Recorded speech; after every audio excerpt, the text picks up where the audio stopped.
Well, that was pretty quick. All right, welcome to the show, the broadcast, if you will. My name is Mike Reed. I am a service technician here in the city of Houston, state of Texas. And I'm coming to you with information on the industry, how to get in, and updates. Lots and lots of updates. Hold on one second here. We're going to add some other stuff.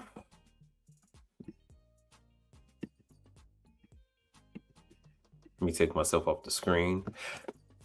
I've got some very good news about combi oven training. So it looks like 2026 is going to be the year of combi oven training. All my bitching and belly aching, it's kind of landed. And now, looks like we have some stuff. Hold on a second, I got some stuff to play.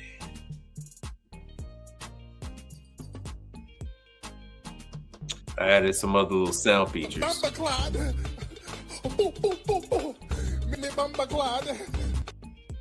Stuff like that. All right, well, welcome to the show. Let me drop the link. This is a fully interactive show. This is designed for you to watch it, at the time. So this is where you can get your questions in.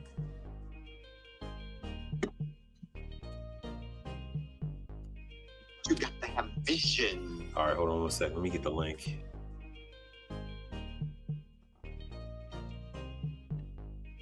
Yeah, Bumba Clot. Bro, I've never heard Bumba Clot done this way. Lord have mercy. Bumba Clot. Blood clot.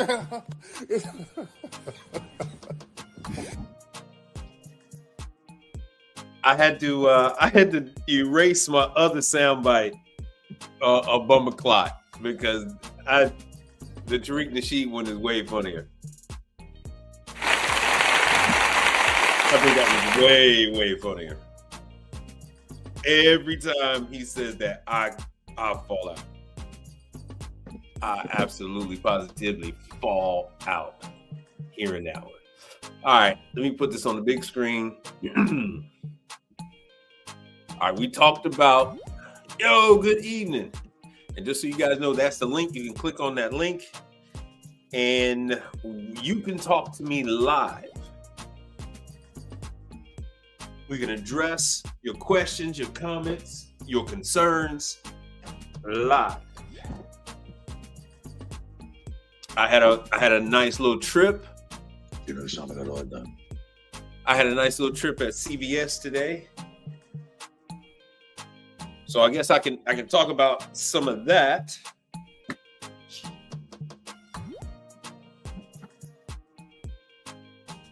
That was an interesting new development from Embera. Because I talked, you know what? I'm gonna bring this up, and then I'm gonna bring up Canteen too, because I got a chance to talk to them guys at Canteen. Let me see what we got here. New messages. I don't think there's anybody that came up. Oh, let me check back chat. No, I don't see any. No, I don't see anybody coming up. Nobody wants to come up, huh? All right, well, we're going to cover this. Hold on, let me get in another one. I'm going to do Canteen. And at any time,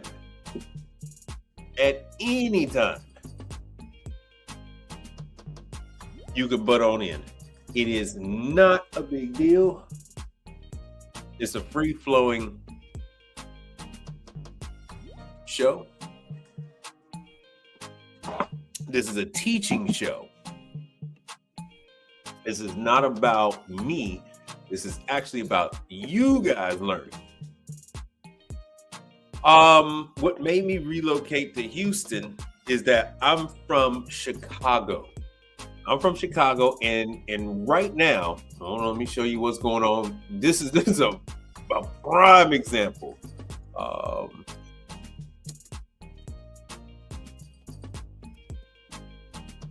Street conditions. So let me see if we can show you some of this. In Chicago, it is extremely difficult getting around in the wintertime. Like extreme, like you would not believe. Let me see what we can show you here. It's nasty going, bro. It is nasty going. So at any given time, you have a situation where, you go into these different places, you don't have anywhere to park. Roads are slick, so you have to drive slower. You can hit patches of ice. So with that being said, the logistics of getting around town is always changing. Let me see what we can get here. I can show you guys some traffic. Resurfacing work. It is just there's a lot of money to be made in Chicago, but if you are a smaller operator, it's best to have a. It's best that, let me see if I can get some freaking maps. I mean, some street views, man. I'm trying to get some street views for you guys. Actually, so traffic is it doesn't look half bad. Well, this is a highway. I-290 is 44 miles an hour when it should be 65. I want to get a better map. I don't like the way this one looks. But this is actually not bad today. So let me give you a quick rundown, Max Tax. So I take it you haven't spent any kind of time in Chicago. Yo, what's happening?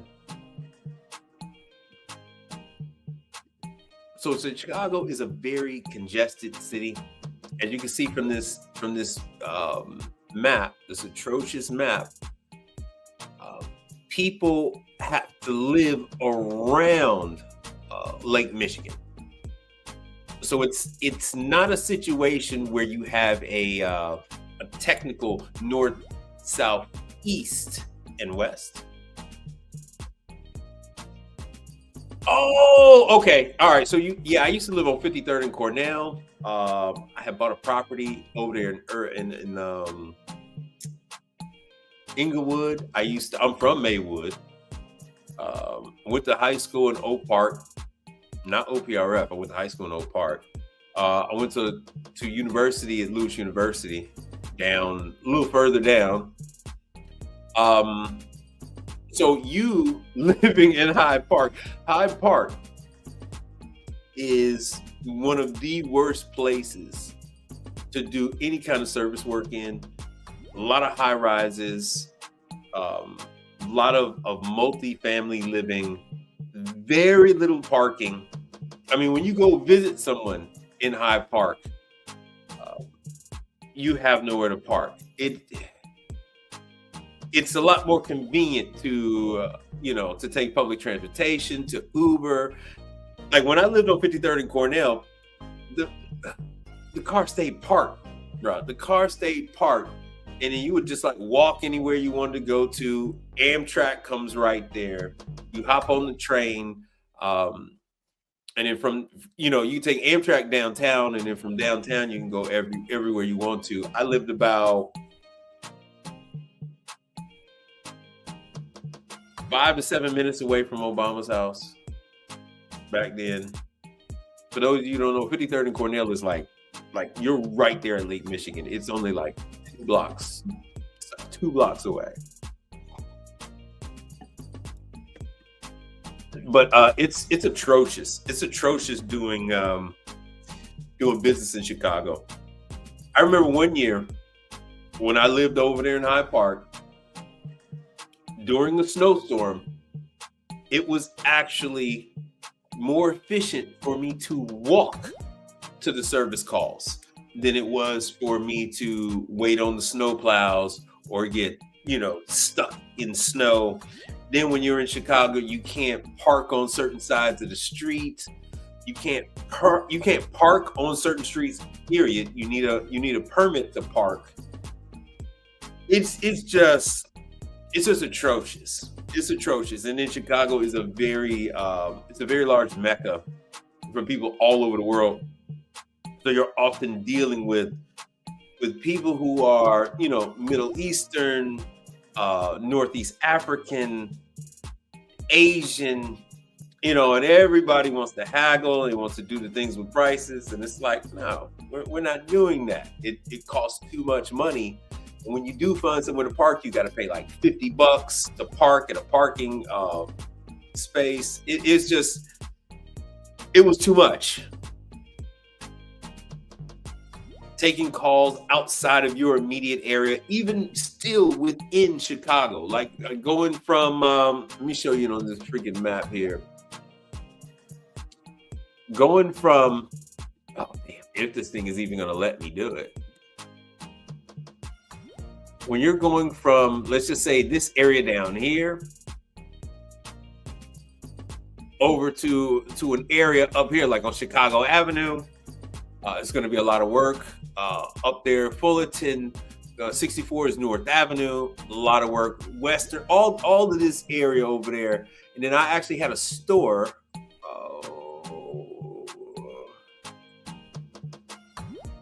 My store was, I'd say it's like right before it gets red. Right before it's red. Yeah, where it's, 11 miles an hour where you're driving on the highway. It might take you, I'll give you an example. It might take you 3 traffic lights to get through an intersection. So you're sitting in the vehicle and you can see the light. Light turns green. And you move up. Yellow, red. Still didn't go through. Light turns green again. You move up. Yellow, red. And you still haven't gone through the damn intersection. That is Chicago. It is nasty. It is very nasty. Going through some of that traffic. And then, like I said, again, once you get there, the parking, once you get there, you might have to go another mile.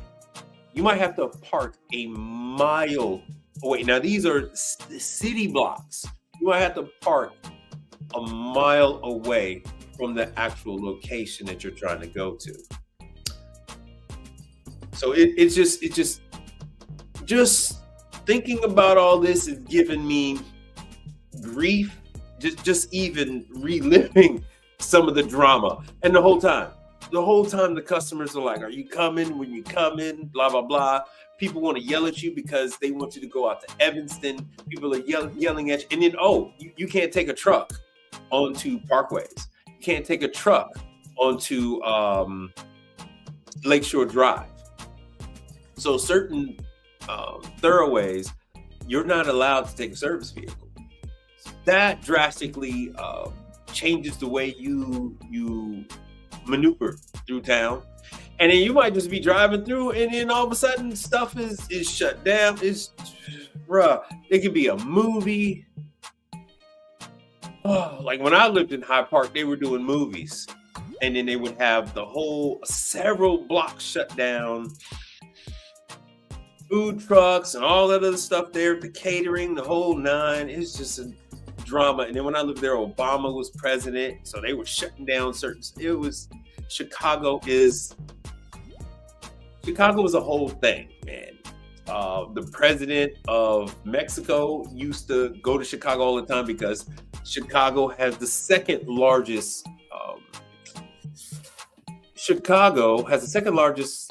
population of Mexicans.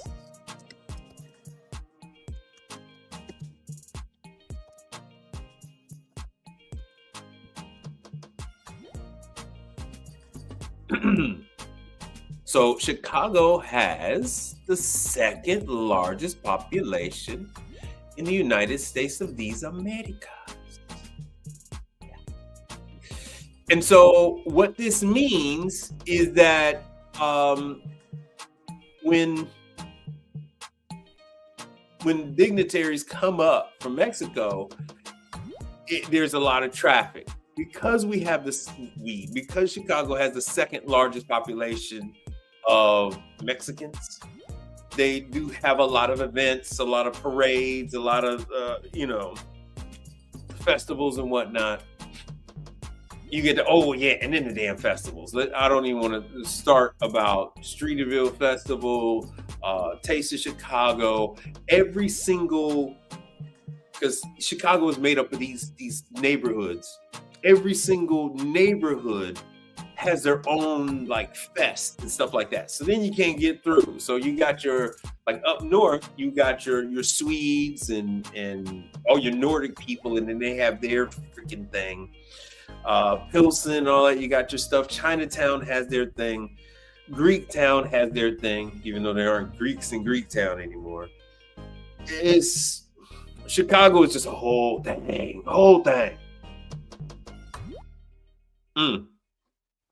So, Max Tax, Taste of Chicago isn't the same anymore. And that's another thing. Chicago has Lollapalooza and stuff like that.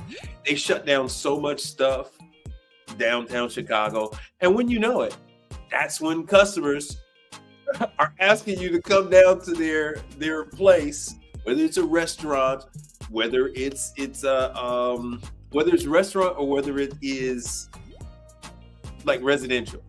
Because living in other cities, I do realize that people don't equate residential living with downtown. But Chicago is a livable downtown area. So I'm not going to throw out any numbers, but it is, people live all throughout downtown. And it's not an odd thing. It's a lot of hotels. It's a lot of residential high-rise living. Trump Towers down there. You got a lot of people that live down there, all over, and they have things that they need done. And so when you live in Chicago, you kind of do a mix of residential and commercial, just purely because of locality. And it's you want to take care of as much as possible without having to go out further. Because the further you go to Oak Park, River Forest, Hinsdale, Tinley Park, Salt Trail, you're talking about all this travel time and it is very, very. I hope you can get it from my from my voice. It's very frustrating. It's very frustrating. But yeah, Taste of Chicago ain't what it used to be. Ain't what it used to be. But yeah, Chicago has the second largest Mexican population. So it's LA, then it's Chicago. So lots of stuff. Let me show you here. Ooh, excuse me. All right, Lollapalooza. Oh, unconfirmed. So you got Lollapalooza that happens. Oh yeah, they don't have any dates. But Lollapalooza that happens in Chicago, yeah, late July, early August, and that's a whole thing because you have all these people that come down. Traffic is nasty. I mean, just about anything causes nastiness. So many events happen. So, like I said here, last year, widespread street closures around a very central part of downtown. And like I said, it's already nasty getting parking, and then you throw in these huge events, and you really can't. It really makes it nasty to navigate. It really does. All right, looks like we've got in quite a few people in now. Quite a few people in. Let me see. Bumper Clyde. Mini Bumper Clyde. Nice. Lord have mercy. Lord have mercy. Bumper We got Clyde. a number of people in here Blood now. Clyde. All right. Talking about jobs real quick. So what we're going to do today, we're going to talk about jobs. We're going to talk about different items. We're going to talk about combi oven training. Combi oven training. So I did speak with Unox. They were very surprised to hear from me. We had a very good conversation. And what ended up coming about is that the American branch was not aware that the Italian parent company had added different things to the website. Yo, what's happening? You got to have vision. All right, hold on one second. How good of you to join us. So now we got some of this stuff squared away. There is another way to contact Unox. They are having training. Pretty much. They're having training pretty much like AutoShan. So they're having training regularly for 2026. They had training regularly for 2025. It just wasn't widely known. They intend on making it widely known that Unox Combi Ovens is open and receptive to training you on their ovens. They have a lot of new innovations, that OptiSensor cooking and all that other stuff, and they want people comfortable with their ovens. They have realized that the current way of doing things is not going as smoothly as everyone would like. Good. And with that being said, they are open and welcoming to training new people on not just their large combi oven, but they have a smaller one. Their claim to fame is bringing frozen croissants from frozen to nice, done and crispy within seconds, instead of the traditional way where it takes forever. That is part of their history, is that particular gift. Then they have a Turbo Chef killer. So they have a Turbo Chef style oven. They have a small compact combi oven. And then they have a much larger, for your cafeterias and whatnot, style of cooking for your very large batches. So they're doing their best to try to cover all the segments that you would want one of their ovens in. So that is, get ready for 2026. It is actually the year of the hot side. 2026 is probably the year of the hot side. Get for you guys on the cold side, get in your CO2 training, because it is the year for that. Hold on, let me make this big again. And you know what? I have all these I got all these damn things programmed. All these freaking screens pre-programmed, but I never do. I never freaking use them. So, like I said, this actual part of the website, they were not aware. This is going to be live. This is going to be in-person training. This is going to be in-person training.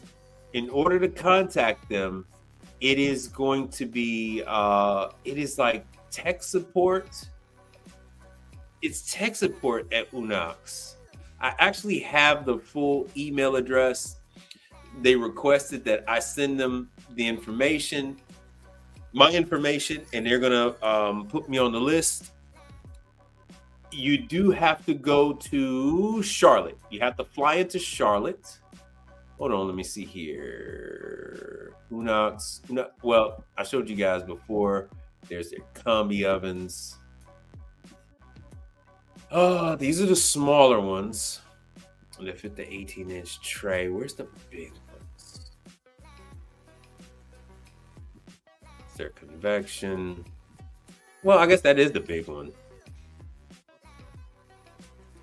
Countertop, that's the trolley. Okay, this is the really big one. This is the trolley one. All right. So they have the very large ones, and then they have the much smaller ones. See, $53,000. How this works, for those of you that are not initiated into the ways of how this works, you get paid to go out. You do what's called a site survey. Make sure that all the requirements are fulfilled by the client. That it's going to have the right electrical service. If it needs gas, that it's going to have gas. If they're going to need water, make sure they have access to water, and then make sure you find out where the drainage is.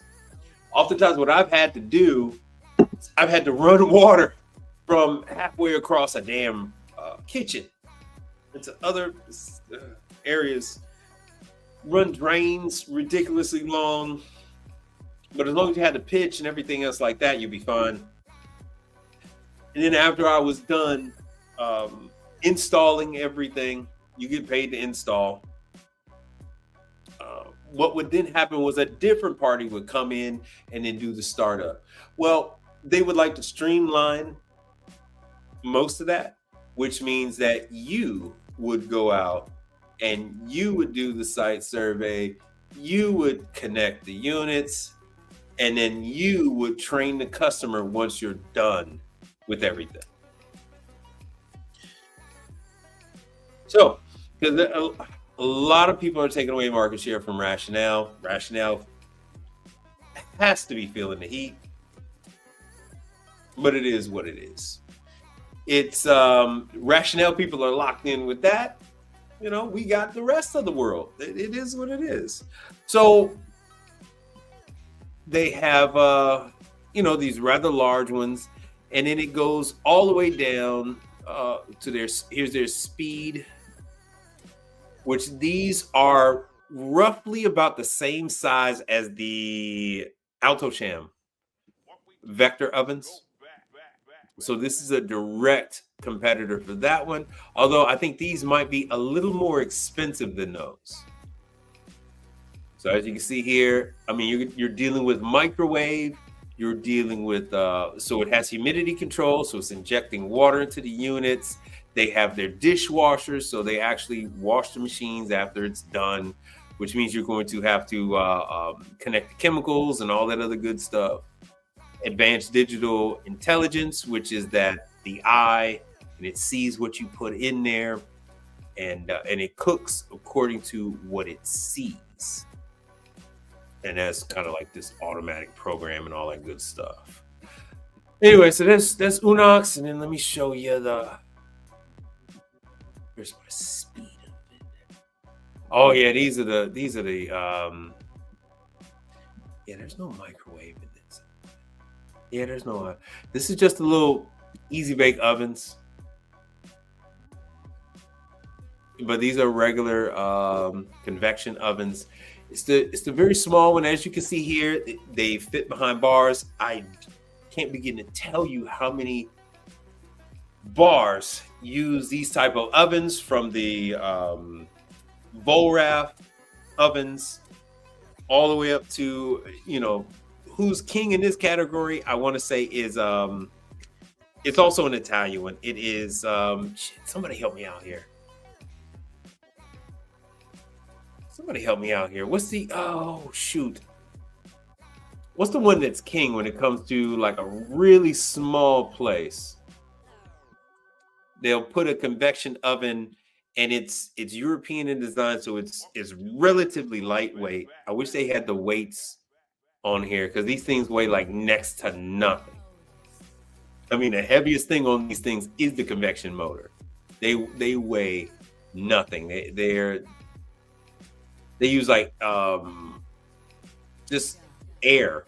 The differences in air to provide the shielding from transferring heat.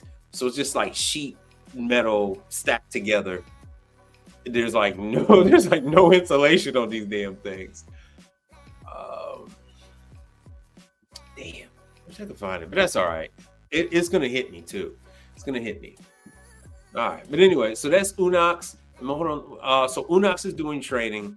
They're gonna have their in-house training. So if you have a large client that is using Unox, like I have a lot of hotel clients that I've installed these units for. So that's why I'm involved with Unox.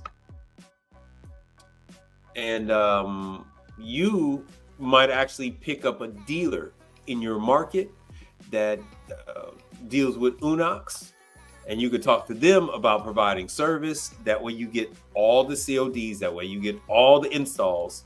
And of course the installs are cash. The installs are COD as well. Because I don't think Alto-Shaam has any updated training. I haven't called Alto-Shaam. I haven't talked to Alto-Shaam. It says 2026. This is December after all. So this stuff should be coming up. Oh yeah, and I gotta tell you guys where you gotta go for the training. Oh, Sandor is running it now. I've known Sandor. This is Alto-Shaam stuff. I've known Sandor now. My daughter is gonna be 14, so I've known Sandor for 40. Damn, no, I've known Sandor for like 16 years. And the funny thing is, Sandor, wherever he goes, he usually ends up running the program wherever he goes. Let's see what they got here as far as dates. In my opinion, Alto-Shaam is number 2. Woo! Okay. All right. Oh, yo, pay very close attention to this. So it's time for me to do another video. Uh-oh. It's time for me to do another video. Uh-oh, I'll keep losing this. Damn. Let me see what we got here. Let's see if I can make this bigger. Hopefully you guys can see this. Let me see what this looks like. All right. What does it say? Rationale has 5 screws at best to remove the access panel. Unox has 5 times the screws to remove. Well, that, you know what? On those Italian ones, I will agree with you on that.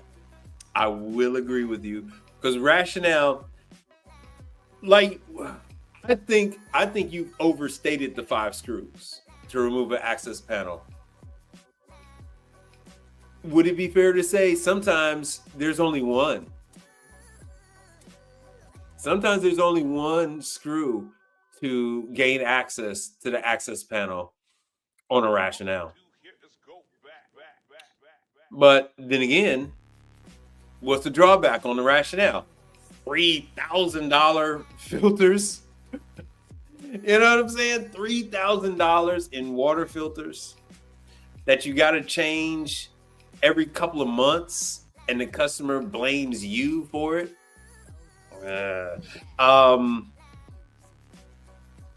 Dude, the damn care valve, the Y valve, the care valve that always goes out on the damn Rationale, the blown fuses, just Rationale, man. Rationale usually turns your customer, servicing the Rationale, it usually ends up turning your customer against you. I don't give a damn what your relationship with the customer. They usually take whatever you're doing, whatever you have to do to the unit, they usually take it personal, and I don't know why with Rationale, it's never simple, man. It's never what it should be. And you're always tracing down these damn mysterious fuse popping situations. And it's like, oh, that one odd fuse, inline fuse is buried deep in there going to the board. Oh yeah, that's the fuse to protect the board. So that is causing it to blow. So you gotta check all these other things to see why it's popping it. And it's just a pain in the ass. And it's a never-ending pain in the ass. Never ending. I have yet to find a customer to speak positively about the service company that services their Rationale. I've yet to find it. In all the years, I have yet to find it. Only time you find people, let me make myself bigger for this. The only time that you don't find people complain about Rationale is when they actually have in-house maintenance crews that will spend the time doing whatever needs to be done to the damn units. And those units typically will last decades.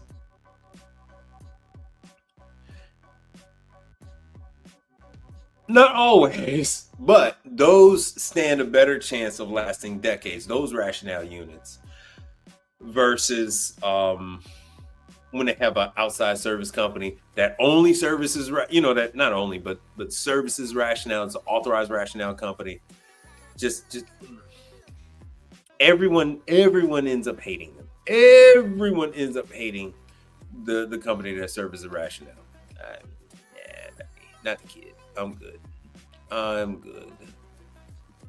right, hold on one second. Oh shit, I got this one right here. Let me give you the Alto Sham. And even if you are doing Rationale, there's nothing wrong with doing. Now, like I said, I'm not going to take away the fact that Rationale is number one. Rationale is hands down number one combi oven. You could damn near say that they were first. People will say that they're the Bentley. And then, you take from that what you will. Because people like to talk a lot of shit about Bentley.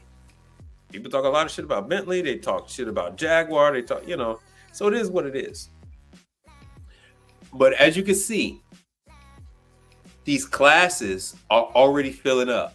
January and February already gone. for Alto-Shaam. Already gone. Already gone. So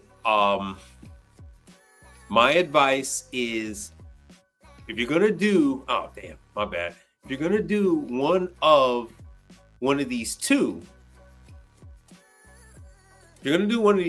it is a ration. Damn, Sammy. Yeah, it's, if you're gonna do one of the two, it's gonna be Alto-Shaam number 1, and then Unox number 2. Unox is not out there like that, and Bumba Clots, you know, Bumba Clots on that damn Rationale. You're not gonna get Rationale training, but you can get Alto-Shaam training. Alto-Shaam is number 2. I don't give a damn who you talk to, who you ask. Alto-Shaam is number 2, and then it's usually a fight for who the hell is number 3 and number 4, because it gets really dicey. It gets really dicey from there. If it's going to be Convotherm or Vulcan or you know, any of these 20, 30 other brands of combi ovens, any one of those can pop up and people could say they're number 3. But anyway, on the hot side, this is it. Where's my guy? Where's my guy? This is it. I'm telling you, this is it. Do the Alto-Shaam first. You know, you got a couple of ways to do it. You can do, if you're in the Midwest, Alto-Shaam is closest to you. If you're on the East Coast, Unox is closest to you. You got to fly into Charlotte, and then you can go to the training class from there. And I'll have more updates on from there. But officially, I say Alto-Shaam number 1, so you get into that damn class before it's full.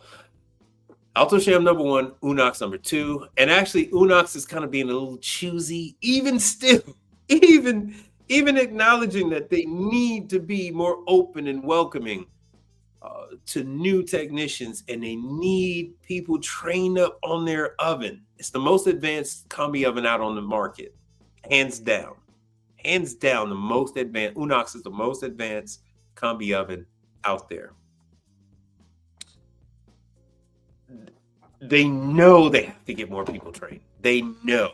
There's no ifs, ands, or buts about it. They know that more people have to get trained on it.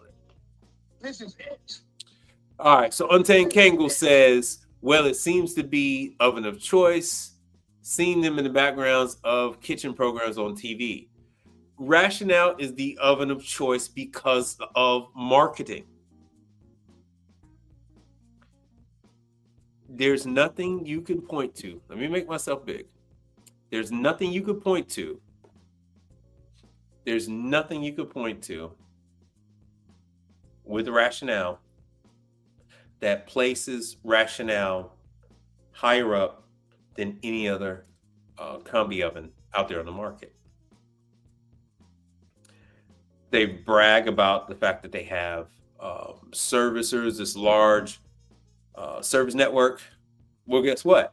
If you buy a Vulcan combi oven, you also have a large service network because you have Hobart. Hobart is the servicer for that line, for Vulcan.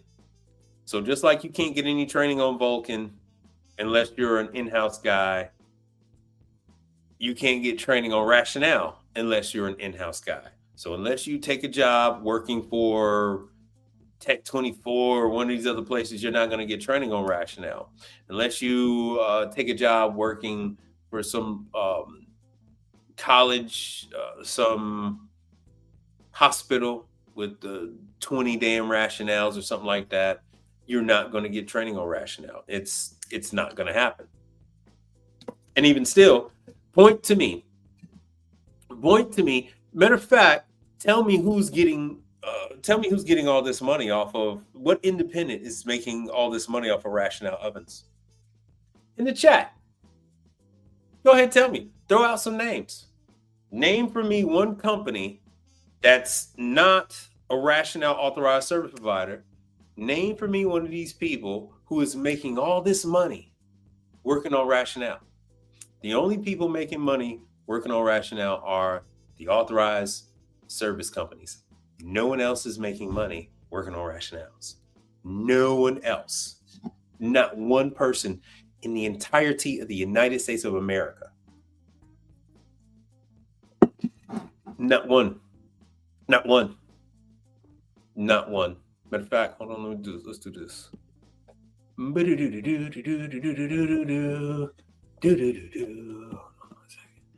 YouTube. And we will do. All right. Independent.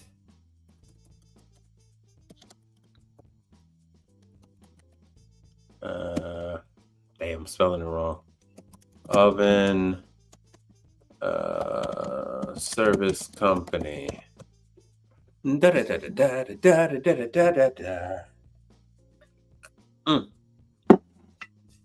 Let's see here. You're finding nothing. I see one. And who is this from? Is this from what year is this? He's got 3 whole videos.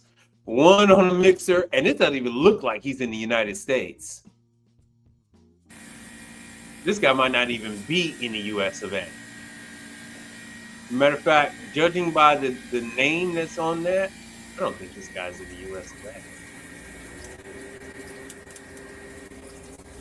I don't think this guy's here. He's only got 4 videos. One of them is a Rationale, 29,000. Coffee machine. Yeah, I would like to think. I think this guy is just a Chimbali. It's a Chimbali. That's an older volumetric machine. Yeah, his video is 3 years old. He only got 3 views, 33 views on it. He got 111 subscribers. I want to say that this guy is in Europe somewhere. Let's see what else we find. Let me go back. Going back. You're not going to find anyone working on a Rationale. You're not going to find it. Let's see what the videos are. Let's see the videos.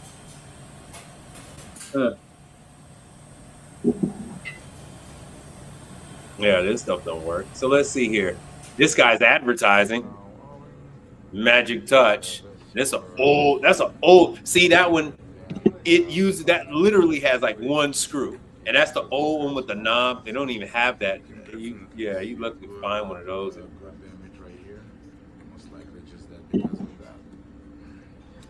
I've actually never had one with a bad touchpad.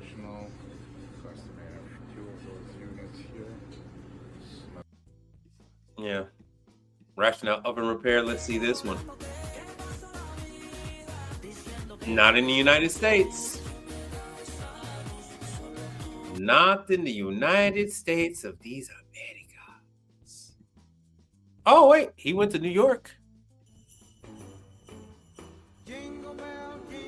Let's see where Melvin is. Is he in the United States? He's only got 43 subscribers. Let's see if we can find out. No, I guess he's in the US. 3 years ago, 33 Vito, Rationale, another Rationale. Yeah. Bro, he don't have a ton of videos. The inducer motor.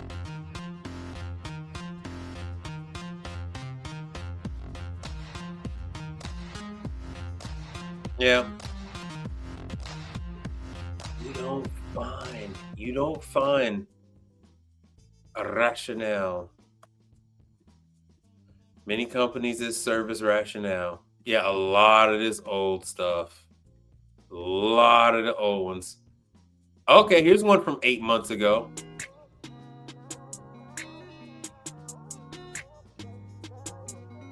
You see where Vlado is.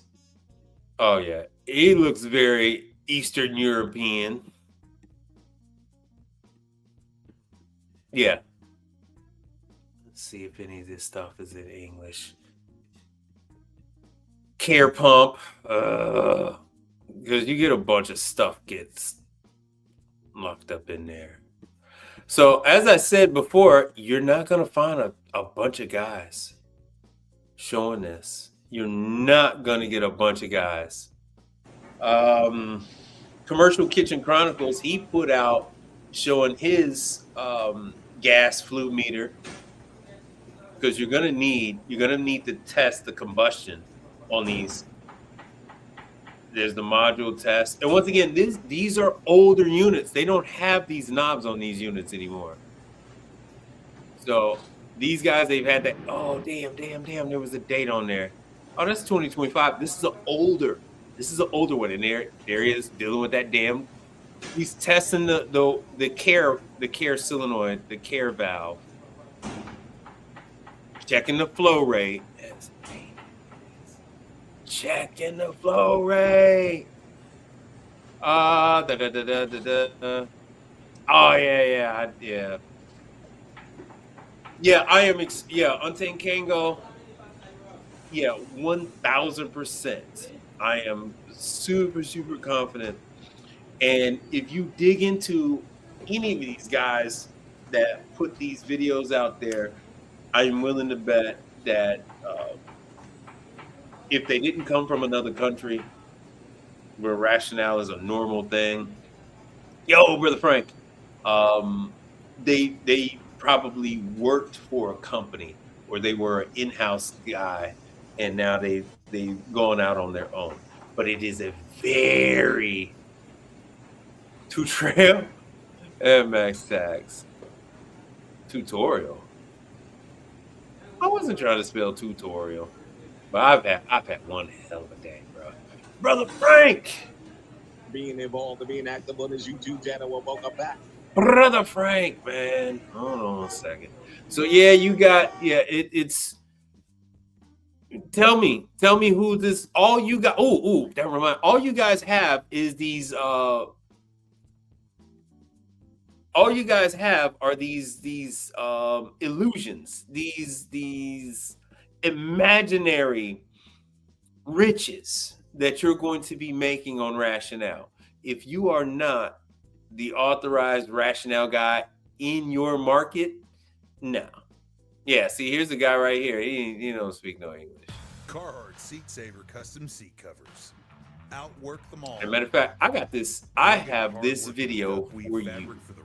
I've got something for you. Rain Defender finish keeps the seat. Hold on a second. This is the seat cover that makes it easy to work hard. Where the hell would that video go? Wash them when they're dirty and put them back. No, that ain't it. Damn it. Traditional Carhartt brown and Carhartt gravel complement. Gentlemen, don't waste your time in the vain pursuit of this and that endeavor. To be high on hopes and illusions. To be high on hopes and illusions. To be high on hopes. Be high on hopes. You guys are high on that hope. You guys are high on that hopium. High on that hopium. Nobody has ever told you that you are going to make a fucking dime working on Rationale. Not one person has ever told you that you're going to make money working on Rationale. But you guys are high on hope. Talking about, I'm going to work on Rationale. Nobody fucking told you that shit. Nobody told you that. I'm going to tell you. Look, man. Go ahead, focus on the number 2, 3, 4, 5. The best thing to do is to focus on the combi ovens that your customers have. When you see a Rationale, it's German anyway. I don't know why I put it that kind of accent on it. But when you see a Rationale, the very, very first thing I do is I tell people, when you get rid of this, give me a call. I will take care of your Unox. I will take care of your Alto-Shaam. I'll take care of your BKI.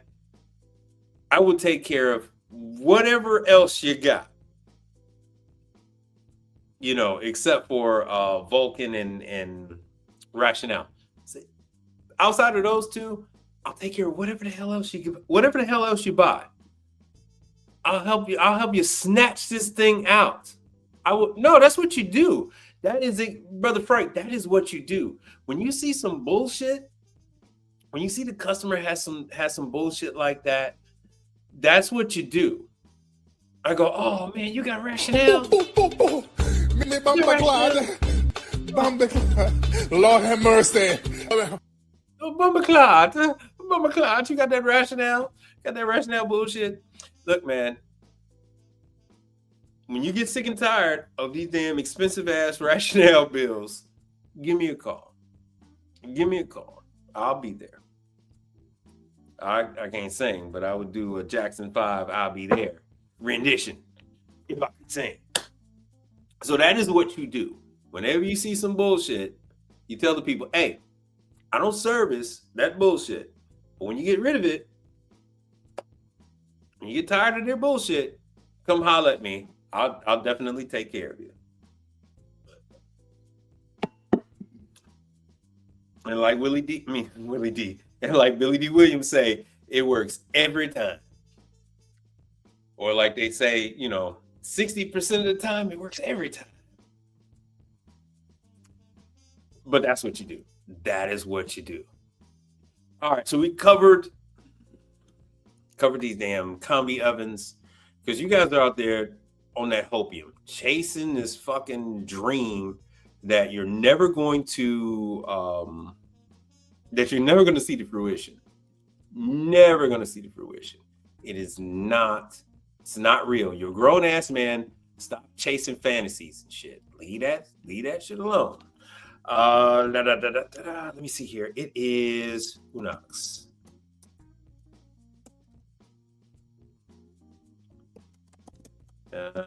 Unox oven manufacturer. Let me do in North. There he goes. Put these damn glasses back on. All right. Yeah, Denver, North Carolina is where they are. You're going to have to fly in. You're going to have to fly into Charlotte. So you fly into Charlotte, and then you're going to end up staying close to the Unox facility over there in Denver, North Carolina. Oh, that is the facility. So that's what you're going to do. When it comes to Alto-Shaam, you're going to fly into Green Bay. Or if you've got family and stuff in Chicago, you can fly into Chicago and then go on up to Green Bay.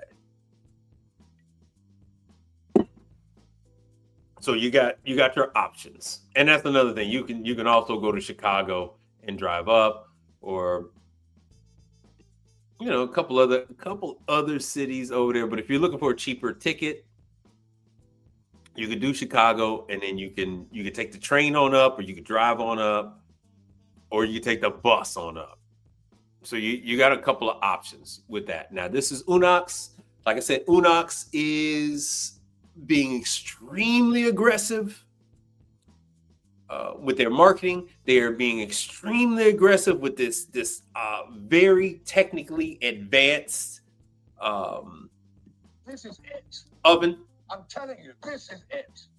So right now, Alto-Shaam with the Vector, and then Unox with this eye, the eye thing. Are you guys familiar with the eye that Unox has? Do you guys even want to see it?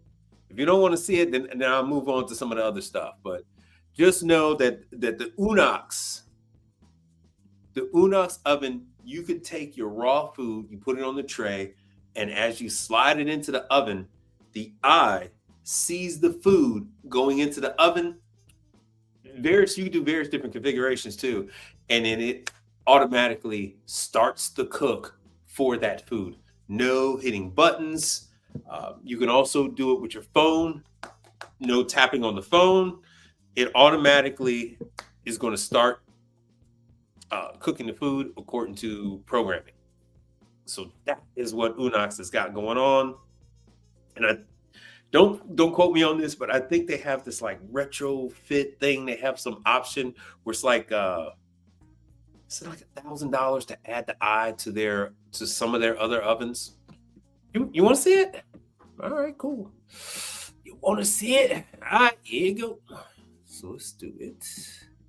Do. Unox Opti Cook. Oh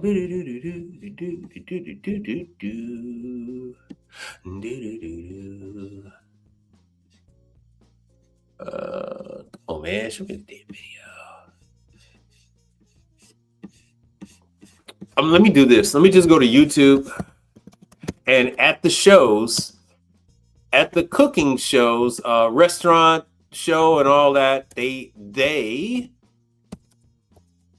were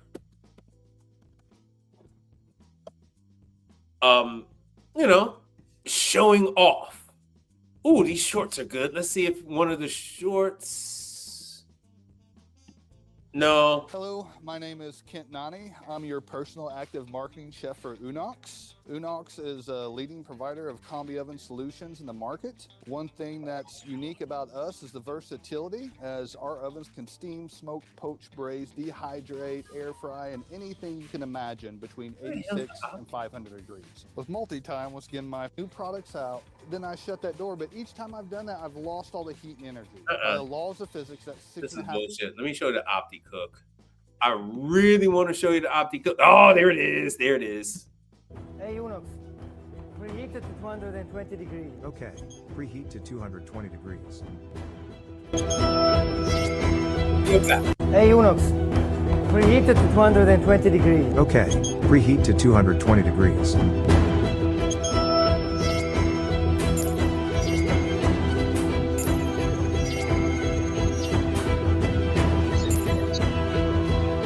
This is it.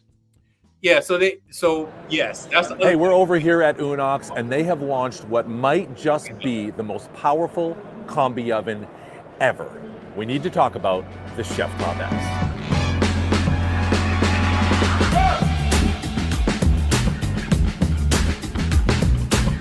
all right. Yeah.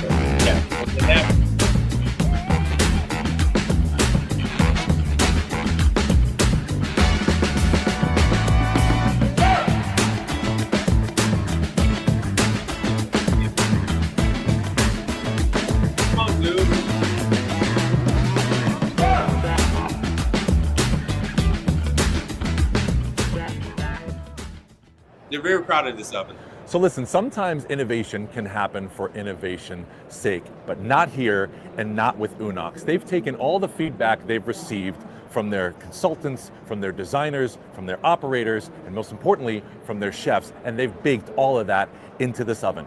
They didn't need to do it all, but they did. Digital ID control panel. This thing is fully programmable, fully customizable, and it's a smartphone on the front of your oven, and it mimics an app on your actual phone. Now you literally have an oven in your pocket. Voice activation. You can give this thing voice commands and it's going to follow your instructions. AI cooking. Check this one out. Hey, Unox. What time is it? So now we can speak to the oven, because if my hands are full and I need to add a timer or start a program, I can verbally do it. Mind-blowing. And last but not least, a build quality that can only be defined as heavy duty. But I can't do this on my own. No, I can't. I have to bring in the man, the myth, the legend, my wingman, Chef Sebastian. Come on, man. How are you? Good. How are you? It's great to see you. I'm doing super well. Maverick and Goose back together again. Listen, this thing is a game changer. Absolutely. I need you to take me through it. Yeah, Talk absolutely. to me. So Unox is an innovation company, right? That's what we do. That's what we stand for. And it feels to me that Chef Top Acts really sums up the 35 years since our founding and kind of brings that together, Love right? it. We really looked at this oven and really rebuilt it from the ground up. We wanted to make sure that this is something new, something innovative. We kept I want you to I want you to pay close attention to the actual size of the oven. This is where the market is going to this much smaller footprint, multiple ovens, but not taking up, 36 inches, 40 inches in the kitchen with width. They're really going with a much narrower profile.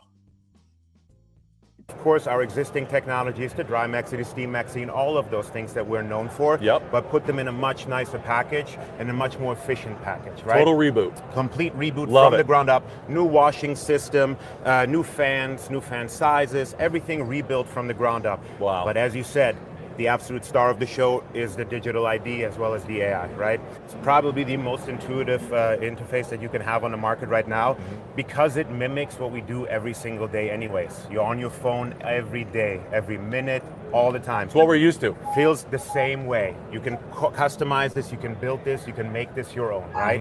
And this is truly, you said it so well, we want this to mold around you. Much like when you go and buy a smartphone, you and I go buy it at the same time.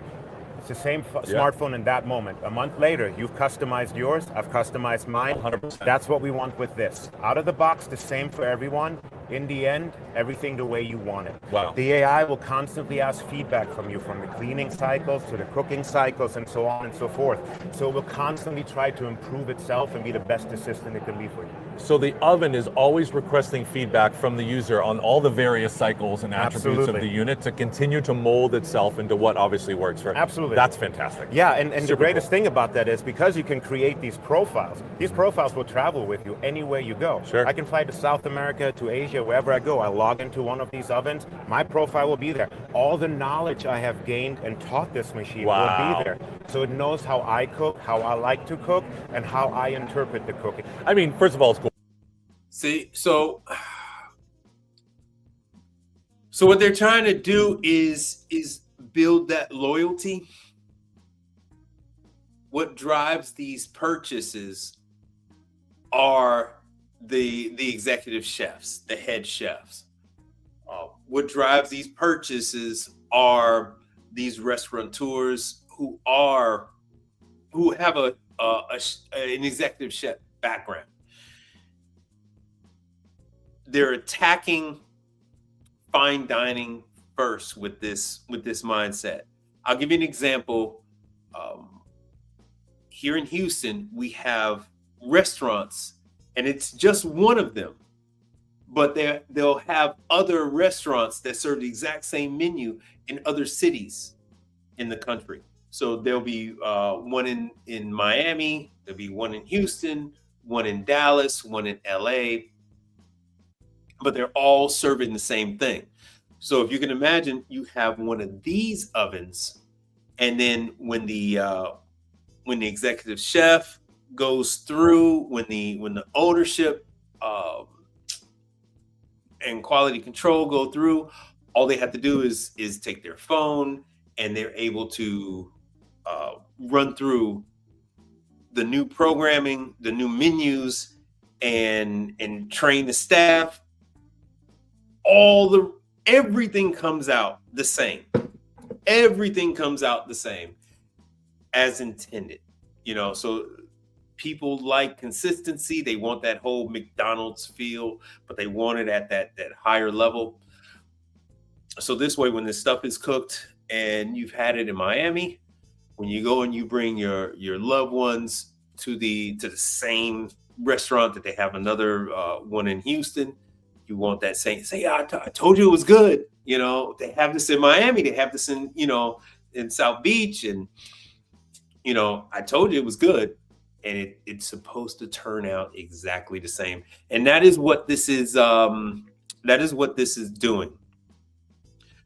When someone gets trained on an oven like this, from the cooking standpoint, when someone gets trained on an oven like this, they get accustomed to it, and then when they go to their new job as executive head chef, they then say, yeah, we're going to kick those Vulcan ovens out and we're going to put in all Unox. And this happens. They make the restaurants make those kind of investments. So they will say, oh yeah, Enrique is the new head chef for all 20 of our restaurants throughout the country. And we're putting in all Unox. And he says, this is going to be the best thing since sliced bread. And this is one of the things that they do. So I'm trying to tell you that you need to get in on this stuff when it's brand new. Yes. Right. And just by looking at it, you can tell how user friendly it is, which is Absolutely. not always the case for control panels. Correct. But right away, I'm like, oh, I've got this. So yeah, absolutely. That's great. It feels familiar, right? It feels like what you're used to. Familiar it's is the just word. really exactly. And you can customize this completely, the screen too. You can create extra pages. You can remove widgets if you want to. You can have the favorites that you have, timers. You can really build this into your machine that works the best for you and your operation. I noticed a widget on there that said air frying. So in the industry, we're getting asked all the time, Absolutely. are there commercial air fryers out there? This thing can air fry? Is it fan speed? Talk to me about how we're Absolutely. doing that. Thank you so much. I Okay. will love to talk about this feature because Okay. it makes us very unique in that way. Okay. So of course we all know in combis you can control the moisture and you can Yep. make sure that you add moisture into the cavity, right? However, in our feature you can also extract humidity. And that is truly where we shine. And that's where the air frying feature comes in. Okay. Right? So it's all about airflow and getting all the humidity out so for that sure. everything crispens and really gets nice and brown. Yeah. In addition to that, we actually not just have 5 air speeds now from 4 from a prior model, but also 2 air tornado settings that allow you to really go to the absolute highest speed. All right. Now we're gonna go to this one, and then I'm going to. So this is Alto Sham.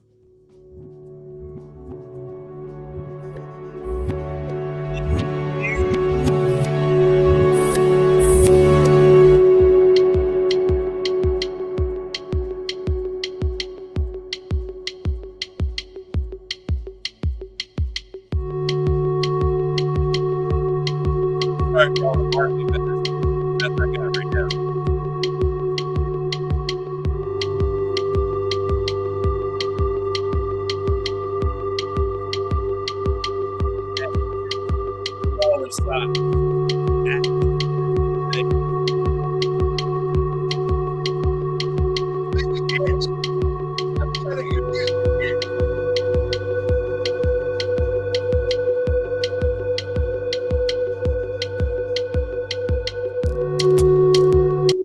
You see that, right?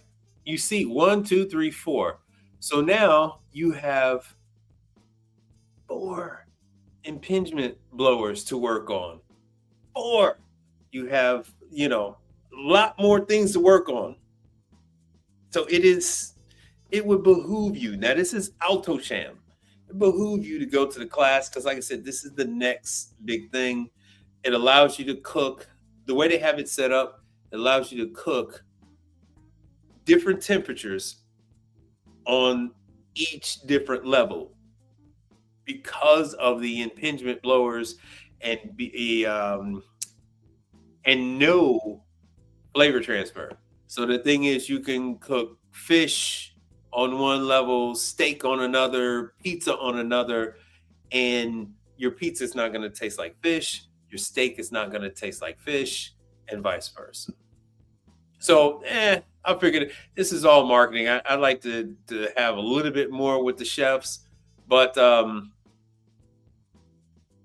so let me breeze through this. Yeah, well, the whole thing is, yes,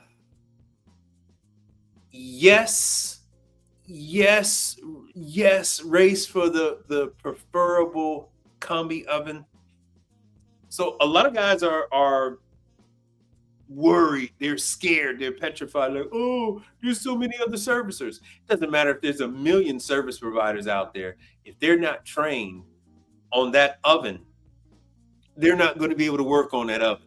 The days of being self-taught are pretty much out the window, pretty much gone. You're not going to be able to get through the access code to even get in there and do what you need to do. Which is why you guys are on the outside looking in on Rationale. So my advice to you is don't be on the outside looking in on AltoSham. Don't be on the outside looking in on Unox. Become a major player, and then you don't have to worry about competition. Competition has to worry about you. That's the name of the game. Anyway, so these are some of the other things. You see how it goes. Lots of things to work on. The handles are an issue right now. Handles break. No flavor transfer. These things need to be level. I have found that when they are not level, you have a problem with this door catch that's right in the middle of the screen. The door catch runs into certain issues, and that leads to problems. Again, you have this, iPhone type of screen and programmable, and they have different heights, but they're all the same width. I do believe they are all around the same width, and then they throw in the color thing. They throw in the color. Here's the coloreds. Here's the coloreds. So, like I said, these are for, what goes on when you see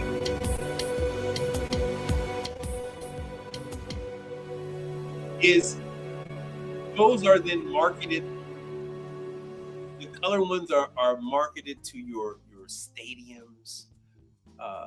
They're also, yes, they are utilitarian, but they're also compromise quality insurance for savings. Hold on. Or your time for this ad. Hit that skip button. Or you see what else they're trying to show us. Oh, damn it. Let's see what else we got. Yeah, they're talking about more of the vector for. Hello, and welcome to Swanson & Girard's Worldwide Headquarters. In each unit, you can control every cavity that we see here independently. Who breathes through this room? Airflow, time, temperature. What more do you need? So what are we going to be cooking today? All at one time today, we're going to be cooking cookies, cinnamon rolls, and eggs Benedict. All at the same time. There will also be no flavor transfer from the bacon into the cookies or the cinnamon rolls because each cavity is contained within itself. Excellent. Let's get rocking. Yeah, let's load it up. So essentially what they're trying to tell you is 4 ovens here, and I've chosen the top cavity. It's at 450 degrees. Is essentially and I what just it hit Benedict. Move down to my next chamber, and I've got cinnamon rolls. I simply touch that.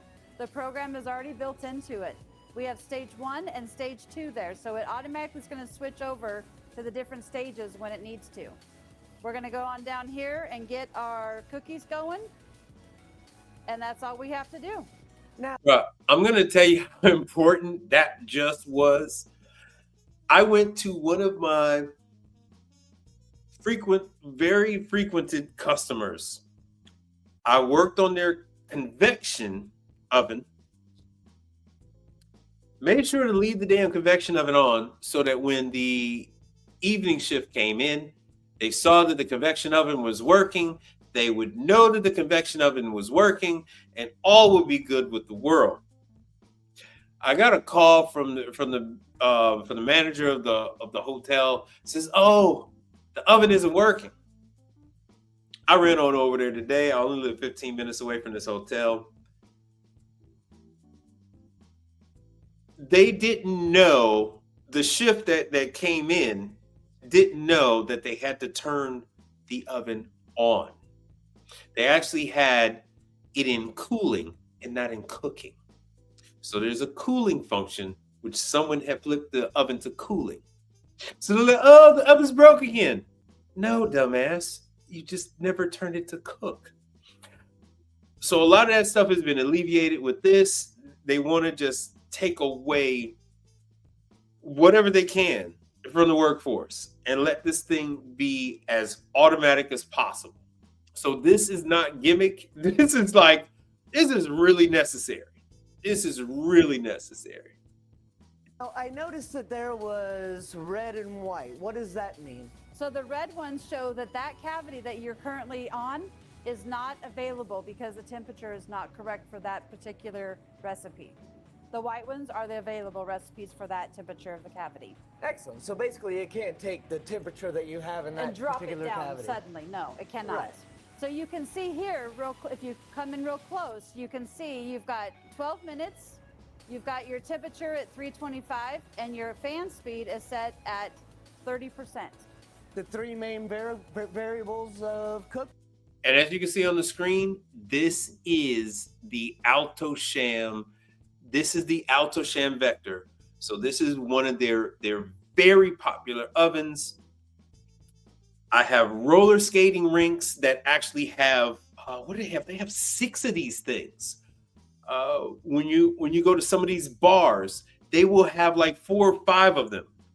And they're able to do, wings and all that kind of stuff, pizzas and stuff like that. They are the new wave of entertainment facilities are gravitating towards the new wave of entertainment facilities are gravitating towards these. Your movie theaters, your go-kart places. And when I say go-kart places, they have bowling and go-kart and laser tag. They have really adopted these things because of the small form factor.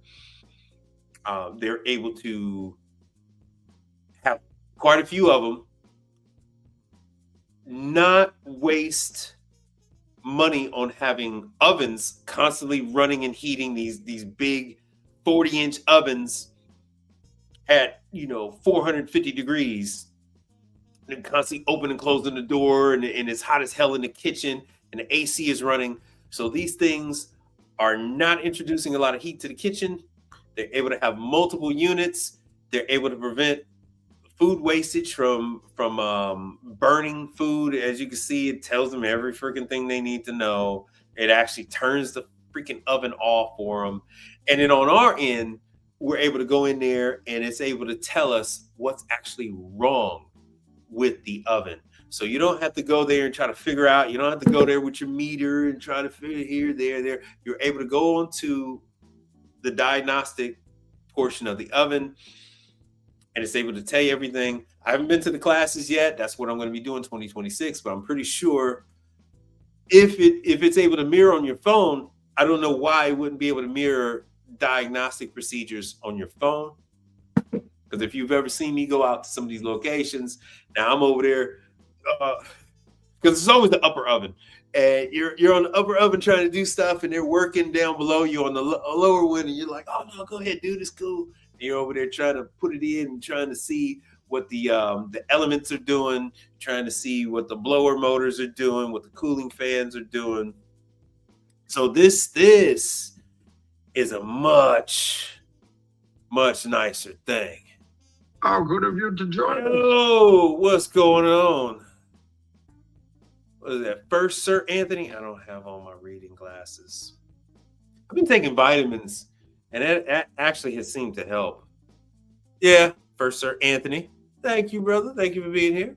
So to catch you up, what I've been doing is telling everybody to focus on what training that you have to do on the hot side.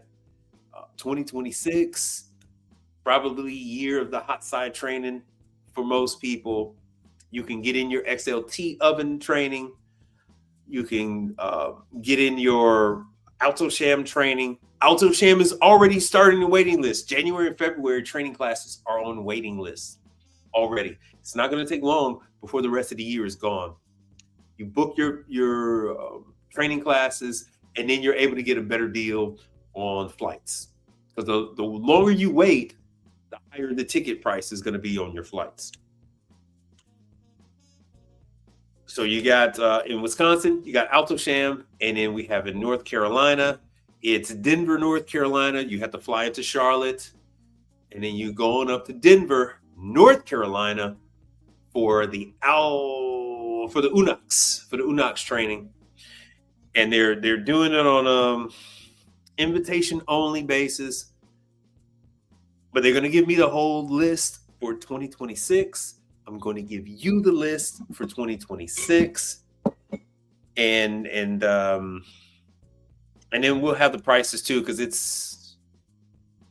they're going to get back with me what the prices are going to be on the UNOX training. Yeah, brother, this is, I know, like, Brother Frank is refrigeration AC guy, but Brother Frank, there's nothing wrong with picking up one or two items on the hot side. Conveyor ovens and combi ovens, it's not like you're dealing with the oil and the grease and all that stuff with a deep fryer. The conveyor oven, the convection oven, you're kind of dealing hand in hand with the AC system. Like I said earlier, when they have like a bigger rationale, they're dealing with a lot of steam coming up into the location. All these locations are trying to keep the damn place from being so damn hot. You got your return air you got to deal with. So it goes hand in hand. It goes hand in hand. Oftentimes, the customer doesn't know that they have an air conditioning problem. They don't know that they have these issues until it's brought up by the oven, until it's brought up by the conveyor pizza oven. And let's face it, if you're dealing with conveyor oven, they don't really have much else. Some of them have started adding deep fryers, but for the most part, they typically just have the 2-3 conveyor ovens, and then they have to do their AC. I have one client in particular, they have a huge problem with their AC. Smoke is all over everywhere. It gets into the ice machine. It's a huge thing. I don't deal with AC. They've been begging me for years to get involved with their AC. I don't deal with their AC. But this kind of stuff goes hand in hand. So if you guys are AC people, dealing with the ovens is not all that bad. It really, it's not like dealing with deep fryers and, pressure fryers and all that kind of stuff. Be honest with you, you stay relatively clean dealing with the conveyor ovens. You stay relatively clean dealing with convection and combi ovens. Out of that, everything else, dealing with griddles, grills, hot plates, hot tops, whatever the hell they want to call them now. You get involved with messiness with that, but not so much with the other one. I mean, there's always going to be somebody that's going to disagree with me, but typically you don't. Now, let's see here. I'm gonna jump back and forth. So, Sir Anthony and Brother Frank, that catches you guys up on what I'm talking about on the hot side.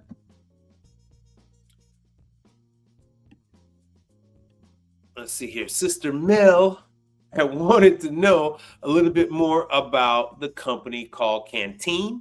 This is for all you guys that are looking to gain steady employment.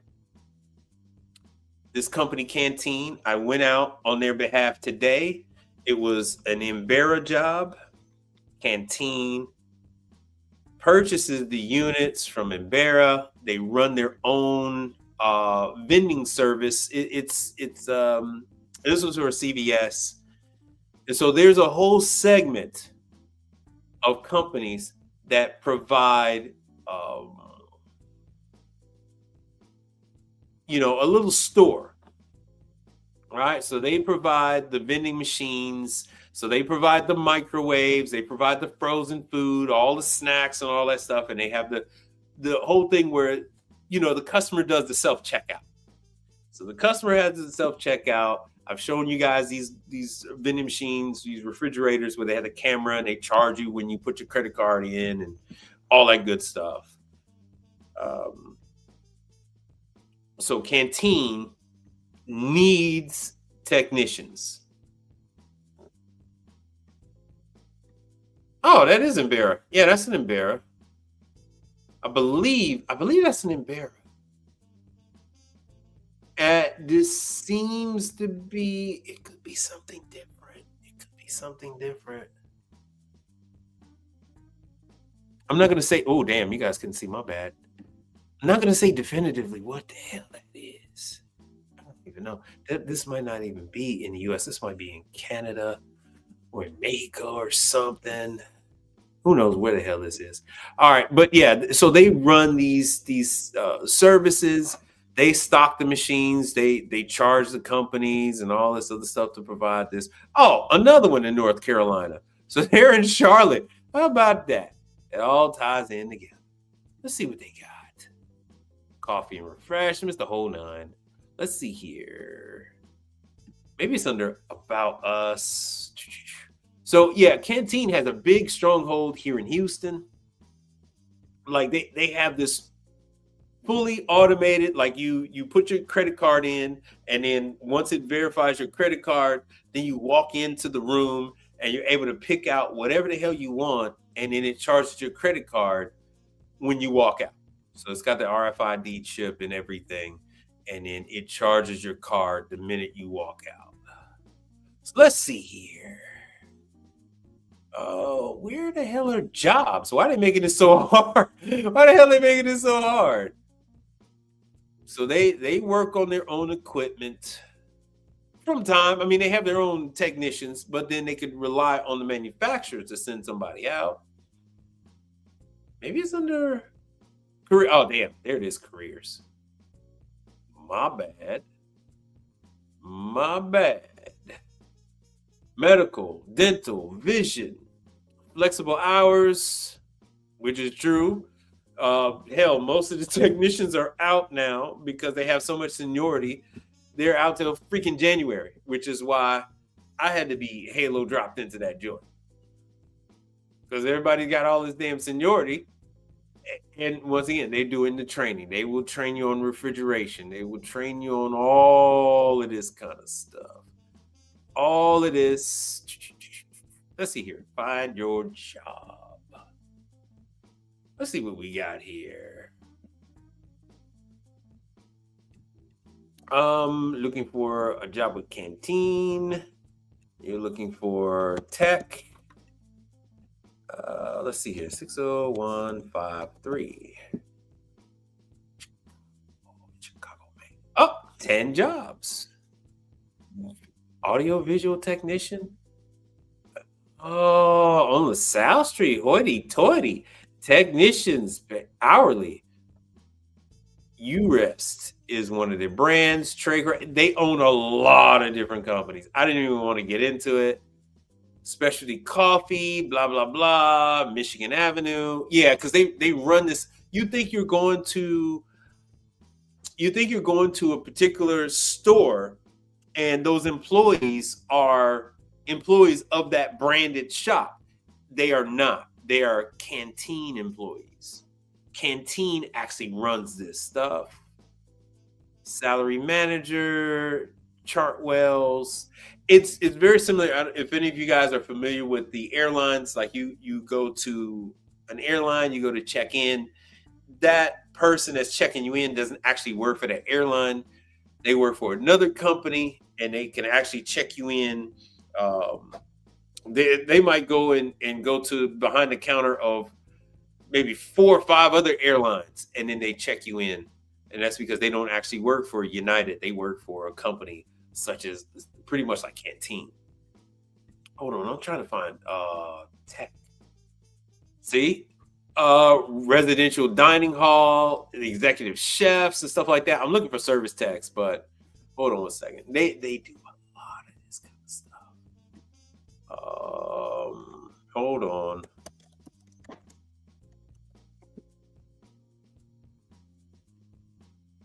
Let's see what we got. Michoacan. I don't want Mexico. Why would they say Michoacan? 60153. Let's see here. How did that keep going to there? I don't understand.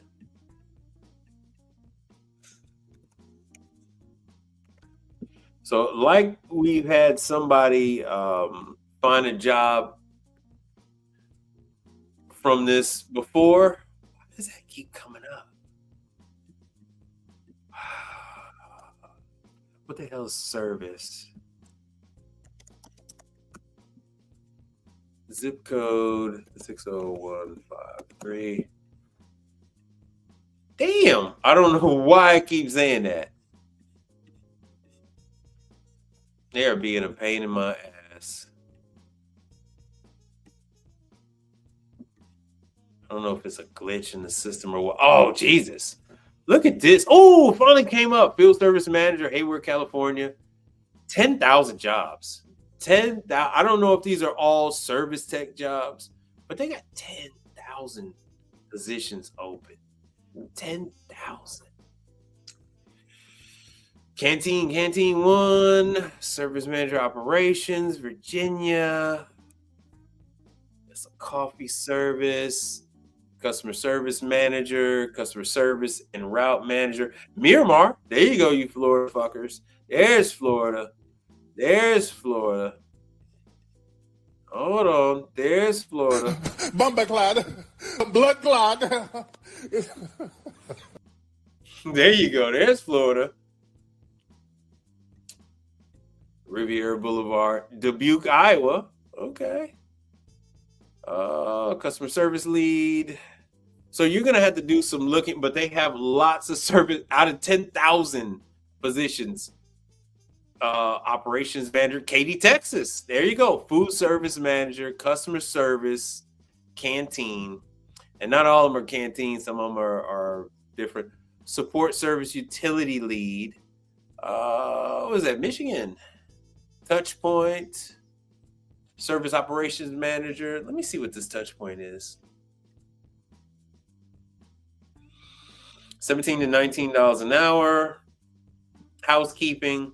So you're going to have to actually look through here, but they have, let me see if I can find something with, let me see, HVAC. Let me see if that comes up. Okay. Only 130 when I do HVAC, but they're doing healthcare. Facility support. Once again, Pensacola. I can't do the blood clot on Pensacola because it ain't like that up there. But here we go, Dallas. Sorry, Dallas people, but Fort Worth, to me, is just Dallas-Fort Worth. It just one and the same. HVAC technician, full-time. What is this? Rhode Island, Palo Alto. They have Palo Alto. Okay, see, $44 an hour. $44 an hour. You know how hard it is to get a job in Rhode Island, people? Let me take this off the schedule. Let me take this off. $44 an hour in Rhode Island, because Rhode Island is Rhode Island is a rough one, bro. It's a rough one. Let me go back. And for all you people in California, oh, there's Arizona. Oh, HVAC. Where the hell? Okay. Stephenville, Texas. Arizona's on Flagler. On Flagler. Oh, on West Palm Beach. But let me do the Palo Alto. Let's see what the hell that one is. Oh, that was, well, $35 to $45 an hour. 35 to 45. Install, maintain, repair heating, ventilation, air conditioning, blah, blah, blah. So they have these jobs, and they also, I don't know what they have it under for its for the refrigerators. It's, as you can see here, it's not HVAC. They have another one where they cover that. You guys are whisper quiet. Yo, yeah. You know what? I agree with this. They should pay you to live in Rhode Island. So, all right. So enough of that. This is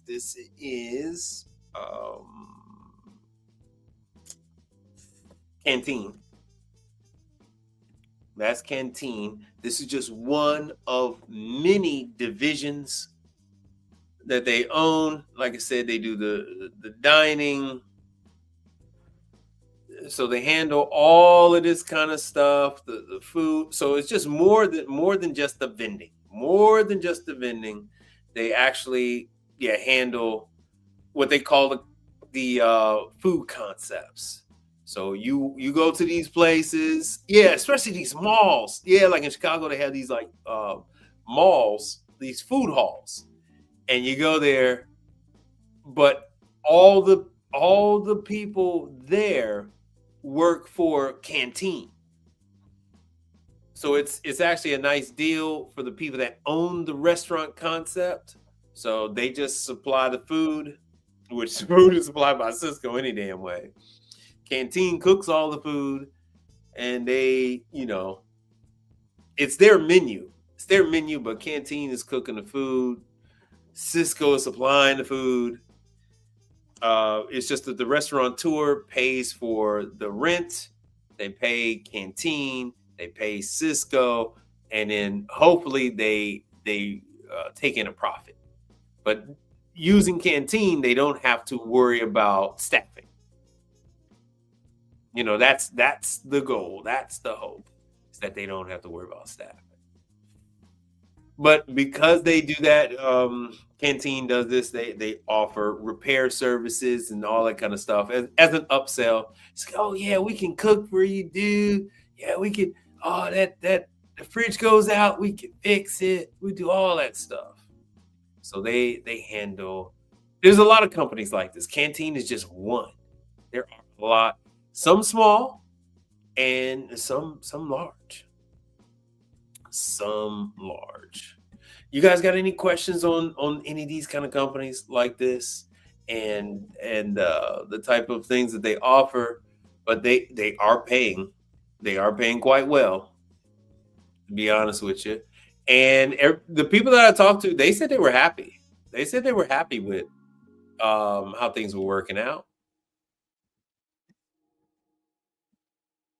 So that's Canteen. All right, hold on. What else I got here? Uh-oh. Plug in another piece of equipment. Bear with me.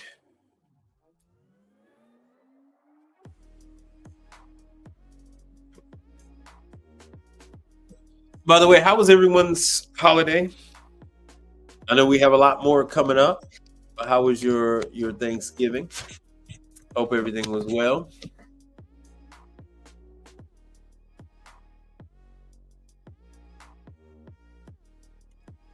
All right, now we have power. We have power, and let me see if anything's synced up. I didn't bring in my tablet. Let me drop some of this. Oh, no.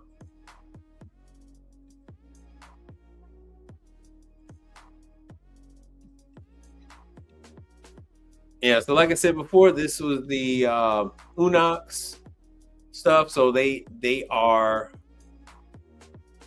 This is the parent company. So this is corporate putting the word out there, and local wasn't quite really aware that this was happening.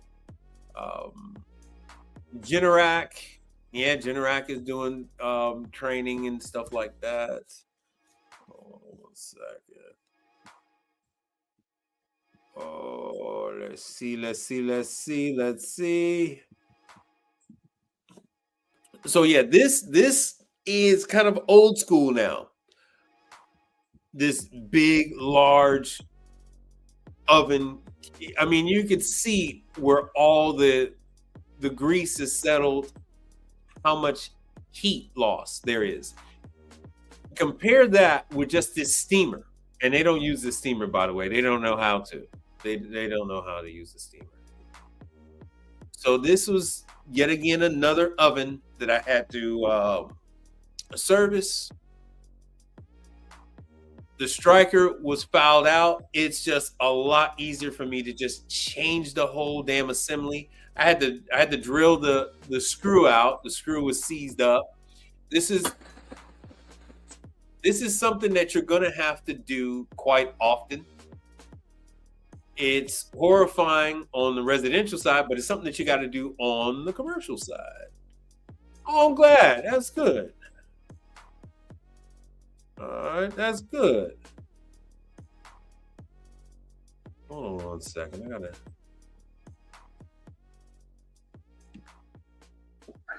All right, Sir I'm proud of you. You know that.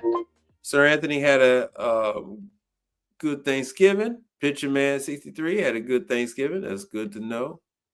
Yeah, because life is short, man. Life is short. Enjoy these days and times with your family and friends. Hold on 1 second. I go back to this thing. I'm trying to get to some of these damn pictures from earlier. So yeah, oftentimes you're gonna have to heat things up. Other times it's just easier just to drill the damn screw out and just replace the damn screw. So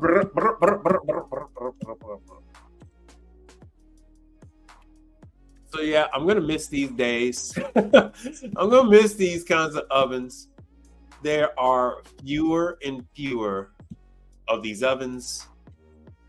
I'm putting in fewer and fewer of these because these two ovens are being replaced sometimes with just one of the Vectors, sometimes just one of a Unox.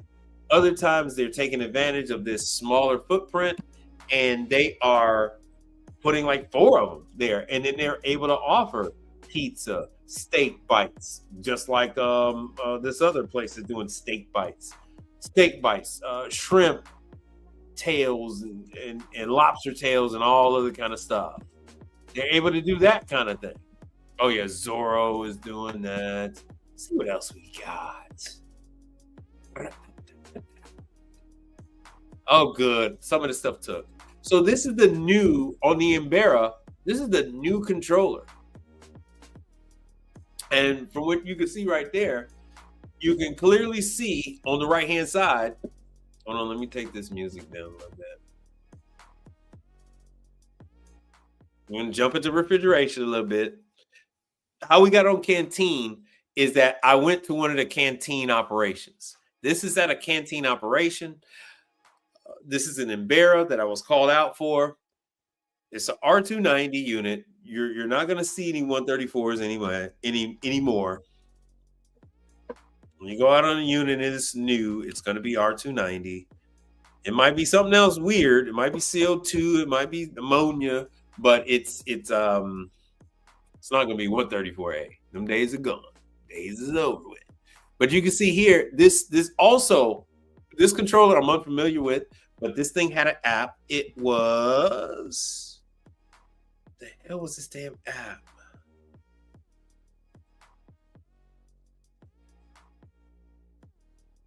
Oh, let me see here. The guy gave me this damn app. See if I can find the damn thing. CIR Wi-Fi. All right, we're going to go into that. We'll go into that in a second. Really can't tell you much else about it. He tried to tell me it wasn't controllable, programmable, or whatever the deal is. This crescent-shaped moon there, you actually hold the button down, and then you can enter into the programming mode. as you can see here, this unit was freezing. It was at negative 14. They thought the unit was at 14 degrees. It was at negative 14. I want you to take a look at this right here. I don't know how I end up with these situations, but remember this wire goes up into the door. Let's not forget about that. So this provides the power from the LED driver up to the LEDs in the door. So once again, you hold down that button and you can get the temperature displays and all that other kind of stuff up to 4 thermistors. So these units have up to 4 thermistors in it. I was checking out the unit. Yeah, like it says, it's a R290. Only 4 ounces in there. So these are the evaporators. This is the rear evaporator. It is not, it is freezing. It has no uneven freezing frost pattern. Once I was in there and working on the unit, let me see if I can find one. I noticed that the fan wasn't working. I was like, what the hell's going on with this damn fan? This new unit, which is a lot different. So you can see the food items on the left. This one is the freezer. So they take this stuff out. They can consume this as it is, or like the pizzas, they have a microwave. They have a wall of microwaves to the left, supplied by Canteen. And now you see it goes from negative 14 and the temperature starts climbing.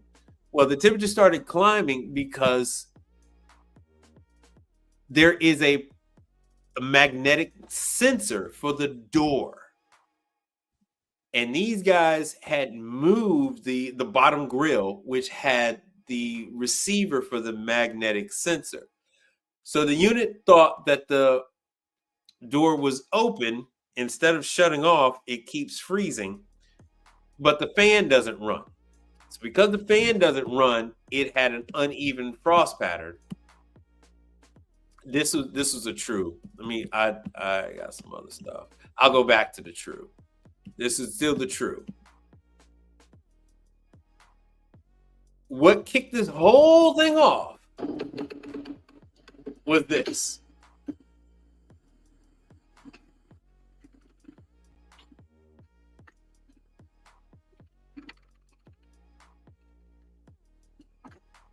The wire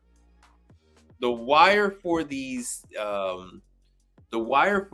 LEDs that are in the door, they very often fray. They very often break. I did a video where I had to repair 4 of these refrigerators. The health department said that they wanted those lights working. That was news to me. The health department said they wanted those lights working. So to prevent issues like the wire rubbing, they put that corrugated protector on there. The problem with them putting that protector on there is that it made noise. So what did the Cantina technicians do? They removed the screw that holds in the bottom grill underneath that right side, and it prevented that wire protector from making that noise. But what it also did was, over time, that front grill leaned too far forward. That front grill leaned too far forward. And so I end up having to put it all back together.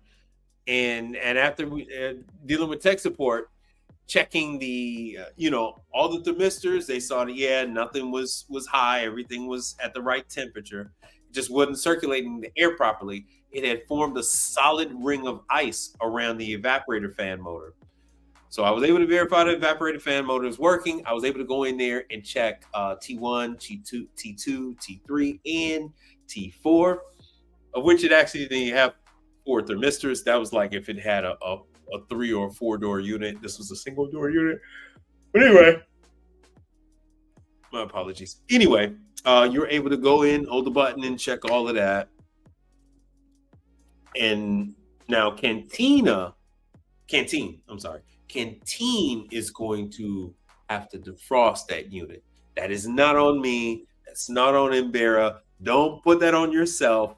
There were no floor drains. This was a CVS warehouse. This was the break room that Canteen had the contract for. I've done various jobs for Canteen over the last 7-8 years. So I tend, done some for Habco, Embera, some for True. I tend not to, I just do what they brought me on. Don't go above and beyond. Don't be a fucking Superman. Just go out there for what they told you to go out there for. Do not tell the customer any damn thing. You only tell who sent you out there what you need to tell them. Embera has a system, and there's an app on your phone. I was able to take pictures, upload the pictures to the app. I was able to, let me show the CR Wi-Fi. I was able to do all that stuff, put in my report right in the app, boom. And I was able to save it, fire all that stuff off, pictures, all of that. Wonderful. Wonderful. So now they got the proof, talk to tech support, let them know. So now they had the pictures, they had videos, they had everything they need. Now that's on Canteen to go ahead and take everything out, turn that unit off at night, leave the doors open, mop up the water, come back, mop up the water in the morning. I get my money. I had a not to exceed of $800 and something. I think I got the picture. Hold on one second. I'll show you real quick. Where is it? Embera. So it's a pretty decent NTE. Hold on, I got another one. And you guys can ask your questions, by the way. I'm gonna find one. Let me see what they. So they gave me a whole little thing with the temperature, what it was doing when they're open. Yeah. So here it is right there. I got to get rid of this guy's phone number, but I'll do that screenshot. Let me see if I can get this going. Uh-oh. I don't know if this is gonna sync up. Anyway, so while I was there, I don't know if I have any pictures of it. So while I was there, I panned over to the left, and one of the CVS maintenance guys for that facility was like, "Oh yeah," I was telling him how new everything was, and I looked over and I saw this is for True that's over there in the on the side. So this belongs to a True. And I'm going to show you exactly how old the unit is, and I'm going to show you exactly what's wrong with it. So obviously they went and they were, messing around with the unit, trying to get the compressor to work. And you could see here's the suction line. That's the pigtail. I'm so sorry I don't have the full thing. There's no tap. There's no tap on it. There we go. There's no tap on it. All right. No access stub to it. It's virgin. It's virgin. It was running. Look at all the lint buildup. And it's an R290. Now this is at the max at the 5 ounces. And this with just a simple use of your cell phone. I go in on selfie mode, and then I go along the back wall on selfie mode, and then I'll go and take pictures in various spots, in increments in various spots along the inside of the evaporator. So the back half is exposed. I don't give a damn about the front. I don't give a damn about the bottom. I don't give a damn about the top. The coils that are accessible to you along the back and the bottom, I will go ahead and take photos there and take a look at it. You only listen up. Hold on. This is it. I'm telling you, this is it. You only need one hole. It is a sealed system. You only need one rupture. I don't need a fucking ultrasonic leak detector. I don't need fucking bubbles. I don't need none of this bullshit. It is a much higher pressure system. When they do not clean the condenser, and that's why I made sure to show you guys the condenser. When they do not clean the condenser, pressure builds up, it exceeds tolerance levels, and it blows holes through the evaporator. I don't give a damn who's, unless it's stainless steel. Unless it's a stainless steel evaporator on there. Embera has stainless steel evaporators. Not on all of them, but some of them. If it's aluminum, it's going to blow a hole in that son of a bitch. And you only need one. You don't have to go looking. You don't have to go looking for a certain number of them, 5, 10 of them. You only need one. And then guess what? It's no longer a sealed system now, is it? You now have a point where the refrigerant and the refrigerant oil is escaping. I mean, from this one picture alone, I can count 1, 2, 3, 4. I'm not even going to count that. I'm going to count 4, possibly 5. 1, 2, 3, 4, 5. Yeah, I'm going to count 5 ruptures just in that one small section. And here's another one. There's one down here. I only need one. Ladies and gentlemen, you only need one. So what does this tell you? Look at these. These were nasty. Those are nasty ruptures. This unit was shipped out in 2018. Fun fact. Yo, my apps, what's happening, man? Yes, Embera dispatched it, and I was able to put all the pictures, I was able to put all the pictures and all my stuff on the app, on my phone when I was there. This unit is from, my bad. This unit was shipped out 2018. This unit is in play. You can do whatever you like with this unit. This is all COD. So I'm going to go back to CVS and give them prices on a new compressor and a new evaporator. So what does this mean? This means, yes, I went out on one. Oh, yeah. Hold on one second. I'm going to show you the not to exceed.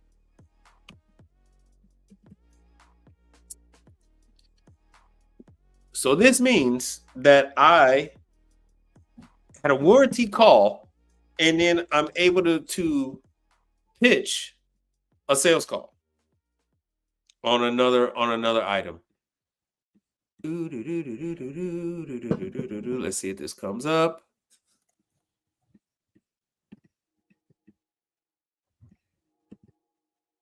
Oh, good. Everything stopped for me. So I was like, what the hell's that sound? It's like, where the hell my sound go? Hold on one second. Oh, come on, man. We only want to import this last one. Here it is. Import the new photo.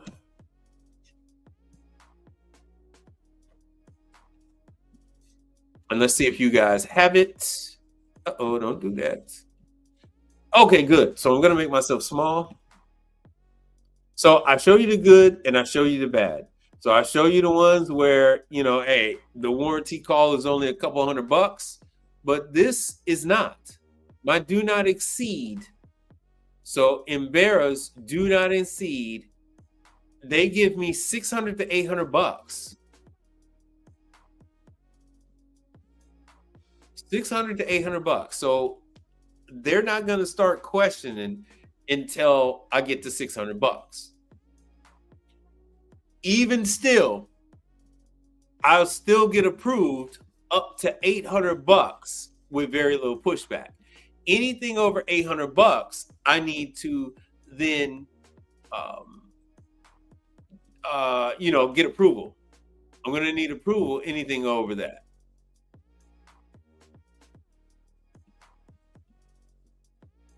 All right. Did you guys get a chance to see that one? Did you see it? Oh, you know what? Hold on. Let me go back. Let me go back to the true.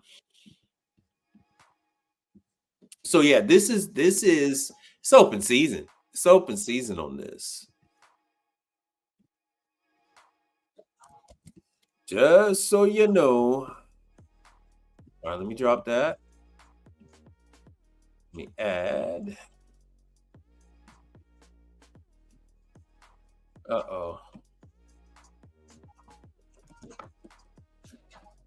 So here's what this unit is selling for. And it's funny, this is the exact same one. This white one here for $8,000. And now this is CVS. This is CVS. So would you guys like to know? I don't know why I don't have that. Would you like to know more? Damn. Oh, you guys want to get into the parts on this? Let me hear you. Let's get it. Holla if you hear me. This thing has been sitting there broken for I don't know how long. I don't know how long. Oh, I can go to the OEM parts. Let's see what you guys got to say. You guys want to get in there? You guys want to see? You guys want to see what the price of the condenser is going to be? You guys want to see what the price of the evaporator? Now I got a chance to show. Do you guys? Hold on. You guys can't even see me. Hold on. Did you guys understand what I was showing you with those little pinholes on the evaporator? Does anyone need me to explain that? Does anyone need? I have no problem explaining to you what those were. I briefly explain what caused them. Oh, yeah. Oh, my stomach still hurts for how bad it was smelling. Yeah, it did. That thing had been sitting there for that true refrigerator had been sitting there for a couple of years in that condition. The CVS facilities maintenance guy tried to tell me that compressor was changed. That compressor was not changed. That is the OEM compressor. That was the OEM. So, okay. So my apps, these refrigerators are sealed system. Exactly what that it is sealed. If you have a leak, any type of leak whatsoever, anywhere involved with sealed system, your refrigerator is going to fail. Your ice machine is going to fail. Your ice cream machine is going to fail. That system is going to leak out refrigerant, no matter if it's CO2, no matter if it's R290, no matter if it's 134A, 12, 22, 24, 448, A, B, C, D, E, F, G. Your system is done. It's done. It's just a matter of time. With those holes, if the compressor, what happens is you get contamination into the system.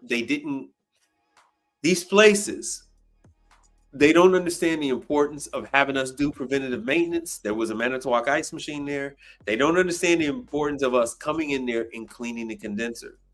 You don't clean the condenser, the refrigerator, the compressor cannot remove heat from the system. The more heat it has, there's a direct correlation with the higher the pressure goes, right? So it will exceed the pressure limit or get close to it, and it forces the refrigerant out of the system, causing those little small pinholes. You only need one. You don't need 5, 6, 10, 15. You don't, oh, it's only, no, this is an exact. This is a science. No bullshit. This is science. You're dealing with chemistry, you're dealing with physics. This is science. You only need one. I don't give a damn how small it is. You only need one leak, one opening in the seal system to fuck the seal system. And so that's what you saw pictures of, those little small holes. Now, can you go ahead and gas that unit up? Yes. Will it last long? No. Depending on how many holes it has, it could last as long as 6 months. It could last as long as 3 days, depending on the severity of the ruptures in that system. So sometimes I will go ahead and, if it's a good customer of mine, I'll gas them up until the new evaporator comes in, or I'll gas them up until the new evaporator compressor comes in, and then you can go ahead and do it. So I hope that little bit of explanation helps you out. It's not always going to work gassing up unit like that, because when the system is not pumping refrigerant through the evaporator, it is then allowing moisture to get in there, and moisture damages the system. You have contaminants in there. The compressor can't handle that, and it kills it. It kills the compressor, which is what I didn't bother turning this one on. I'm changing the compressor. I like to do the whole condenser unit, but sometimes True doesn't have the whole condenser unit available. But I like to just go ahead and change the condenser, which is going to be the condenser coil, fan motor, and compressor. Because the worst thing in the world is that you do all this work, change the compressor, change the compressor, change the evaporator, and then the freaking the condenser fan motor fails because it was running hot with all that dust and everything else. And now you have to explain to the customer that you have to charge them more money to do something after you've already, quote unquote, fixed the machine. So it's always never a good time when you got to do it. So you might as well just rip off the fucking Band-Aid and just do it all one time. Jesus, they gave me this kit. Oh my God, they gave me that. And unfortunately, I lost the Infocon. I lost that damn Infocon. Oh, that's the refrigerator. Oh, that's the adapter hose. 154. Good Lord. You could actually find this set a lot cheaper elsewhere. I am looking for the what the hell is not here?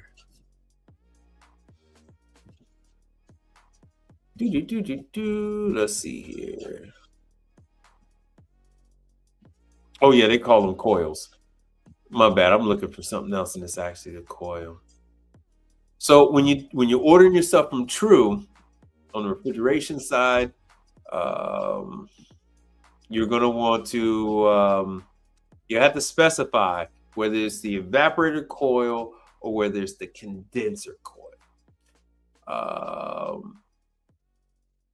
Oh yeah, you heard me. You heard me right. This is it. I'm telling you. Yes, you heard me right. In a recent video, there is no more gas and go. So let me help you out with a gas and go. Let me help you out with a gas and go. What a gas and go is that you actually can charge the customer to gas the unit up. You charge the unit up fully, whether it's operating properly, and you charge them. Oh yeah, hey, I'm done. I've recharged the unit. Give me, $300-400, and I'll see you next year. That's a gas and go. People used to be okay with paying $300, $400, maybe $500, some maybe $600. If they're only seeing you once a year, you gas it up and you're out of there. And they go, oh man, we had to put gas in it. Yeah, I had to put gas in this thing like last year. I had to put gas in this thing like 2 years ago. You're doing real good, man. I didn't have to gas this thing up. So that's what you were able to do with the prior refrigerants. But these, as you see, I showed you those holes. That unit wasn't working because of those holes. So if they were currently using it and it was one of my good customers, right, then I would gas it up so that they can still use it until the new parts come in that they have paid for. It is not a gas and go. I'm not going anywhere. I'm going to the parts house, getting a new compressor and getting a new evaporator. That is not a gas and go. Me getting them up and running, keeping them running until the evaporator that I order comes in, me gassing them up, keeping them up and running until the compressor, until the condenser comes in, is not a gas and go. A gas and go is strictly adding refrigerant, charging the money, and then you're gone. That's a gas and go. Those days are over with. Those days are gone. Those days are gone. All right. Hey, plumber payday. How good of you to join us. Welcome to the chat. Always, when I'm thinking I'm working hard, Mike pops up and reminds me I have a ways to go. Appreciate the knowledge and motivation.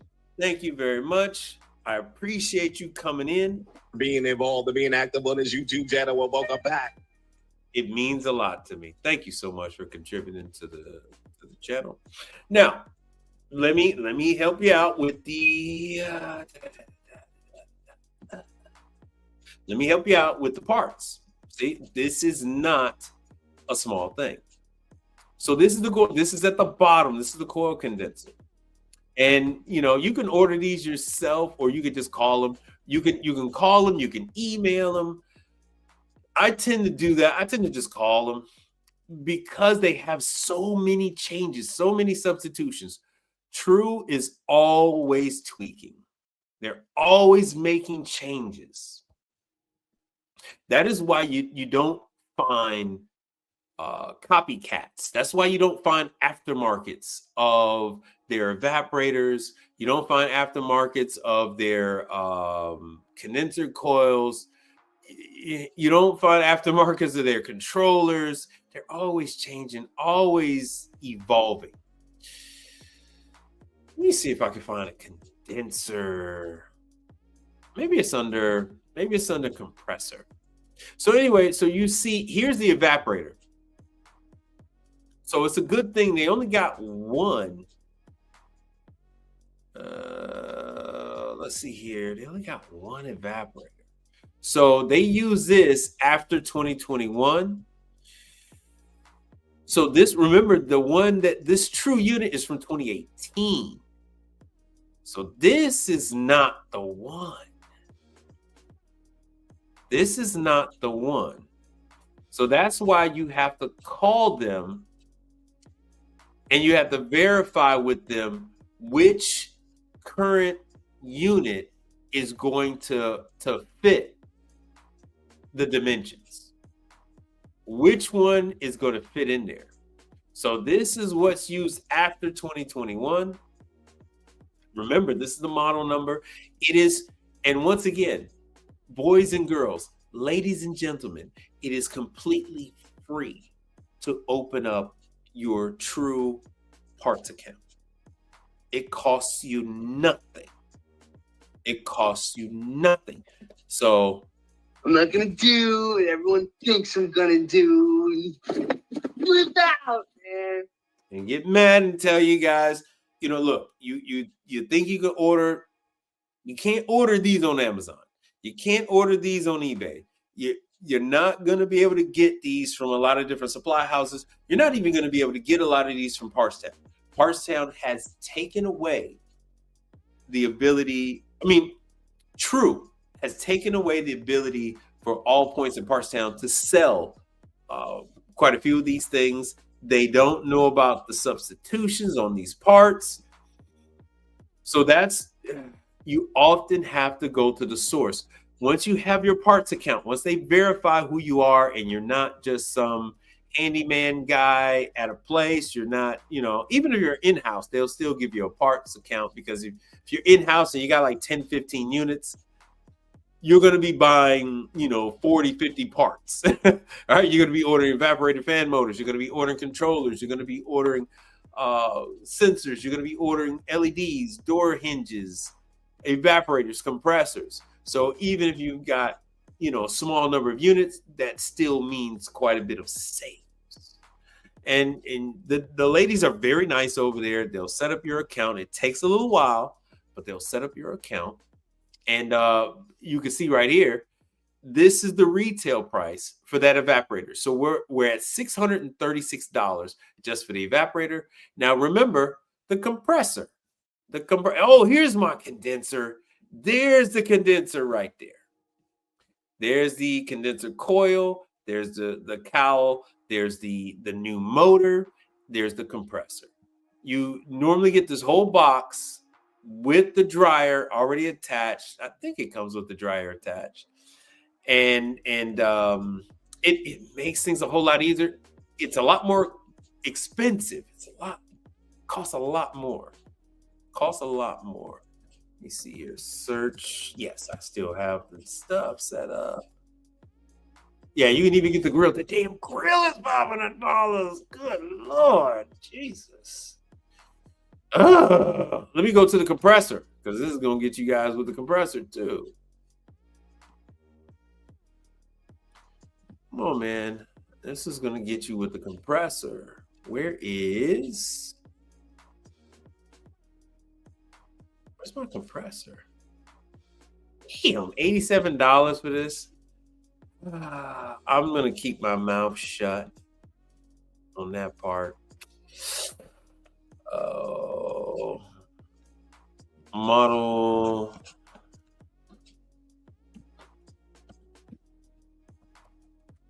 There we go. Oh, see, Dollar General pops right up. What I tell you guys, Dollar General. Told you guys about Dollar General. Stuff is right there. All right, so now from here, sorry I'm navigating like this. Let's go to the compressor. Whoo, great googly moogly. Now, do you see what I ooh. When you buy, now your cost is not going to be $3,000. Your cost is going to be more about like $1,800. Your cost on this condenser is going to be $1,800. But as you can see, it's mainly put together. You got the compressor already there. You got your motor there. Oh, excuse me. You got your motor there. But they are charging you a premium for this. There's your compressor. Of course, remember I told you guys, again, there are 220-volt compressors on these freezers. This is going to be R290. It is 115 volts. It is more than likely. I don't know why True does this. The label is on the side facing the fan motor, and you can't get to the damn label. You just can't get to it. The customer can't see what your pricing is. True makes it where you get a substantial markup. And I don't know what the hell just happened to my channel. Put a 1 in the chat if you're still there. Something just happened. Something just happened to the channel. Put a 1 in the chat if you're still there. Just True. I mean, YouTube likes to mess with my channel, man.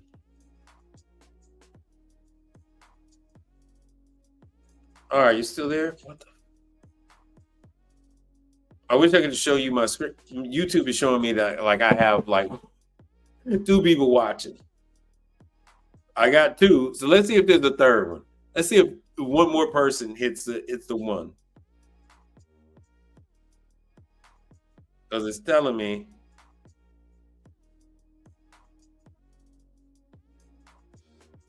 Yeah. YouTube is messing with the numbers. Wonderful. YouTube is messing with the numbers. But anyway, so here you go. YouTube loves doing this shit. This is how you get to make money off of this. You got your compressor, which the customer has to have. That unit, this is CVS, so it's not like they don't have the money.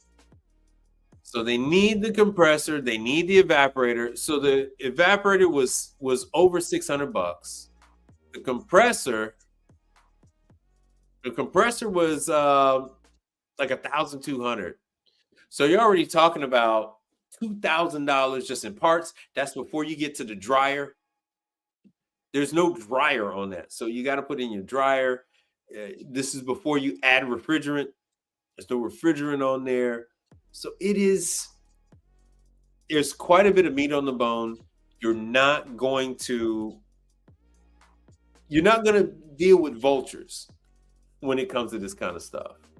Now, hold on one second. Let me do something because I think YouTube is punishing me for.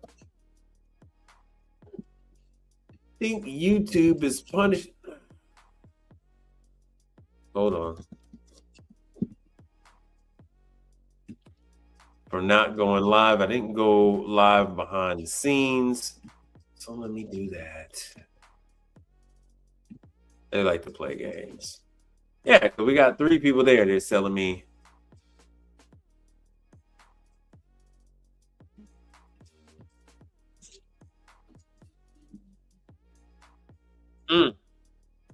Back to 3. Right. They're telling me there's like 3 people on here. YouTube is playing these freaking games, man. All right. So that's that. Okay, cool. So now what we covered today, we covered jobs with Canteen, 10,000 jobs, over 100 HVAC jobs. There it is. It's starting to go up because I went to YouTube Studio and added the damn live streams. Whatever. Jobs with Canteen. You saw Embera, new controller. While I was out, 600 to 800, not to exceed, on a single job with Embera. While I was there, I looked over across the room and I saw Old Faithful. I saw a True that was down, warmed my heart. So then I went and looked at it, and with just a simple visual inspection, I saw that there were ruptures in the evaporator. You got a chance to see for yourself. Now, it didn't tell me if that damn thing was in stock or not. And when you're dealing with the ladies, they can tell you if it's in stock. They can tell you if it is, how long you have to wait for it. And then they can even tell you, because the compressors aren't so bad. It's the evaporators, because all the evaporators are made by True. So I got to go to coils. Let me see what the hell they. No, I don't want capillary tube. Where the hell the coils at? Damn, that's a lot for a capillary tube. Caster, drain, the dryer. Oh, there's evaporator parts.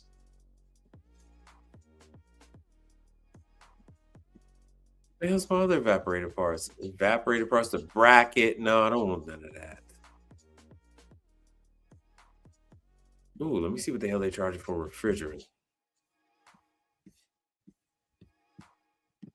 And I know you guys are just enthralled, but oh yeah, we already went over this. They charge $154 for refrigerant. Oh, that's for the adapter. Anything you want to know about the damn, I'm looking for my evaporator. Anything you guys want to know about it, let me know. Oh yeah, and remember the last broadcast I was telling you guys about the evaporator motor, those box fan motors. You can get them for a fair price. Excuse me, at not Harbor Freight, but at damn, what the hell is that big box? Granger. Granger had those same fans. All you have to do is match all the electrical requirements up, and they had those same fans for a fraction of the price. And I'm trying to find one so you can see the damn prices that they're charging. They're charging like $200-300. 640. It's crazy. So like I said, there's lots of money to be made. You can get this aftermarket for $100. You can get that aftermarket for $100. You don't have to pay $600. Like I said, I've told you guys before, when you're stocked up on parts, you charge a premium. That's why I don't fault any of those large companies. They do carry a certain number of things on the truck. I actually have 3 of these motors on the truck. You do the math. 3 of this at $600. 4 of these, 1 or 2. Bro, I have about a dozen of these on the truck. I was just going to give them to the customers because I hardly ever use them. They go bad all the time.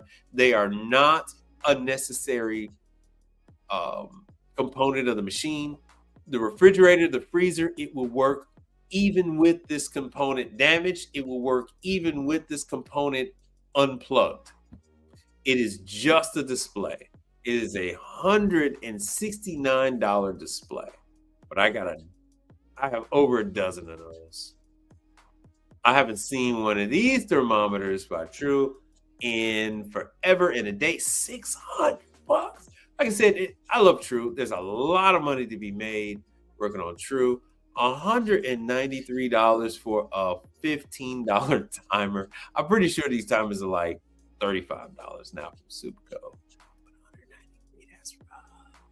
$700. Yo, I got it.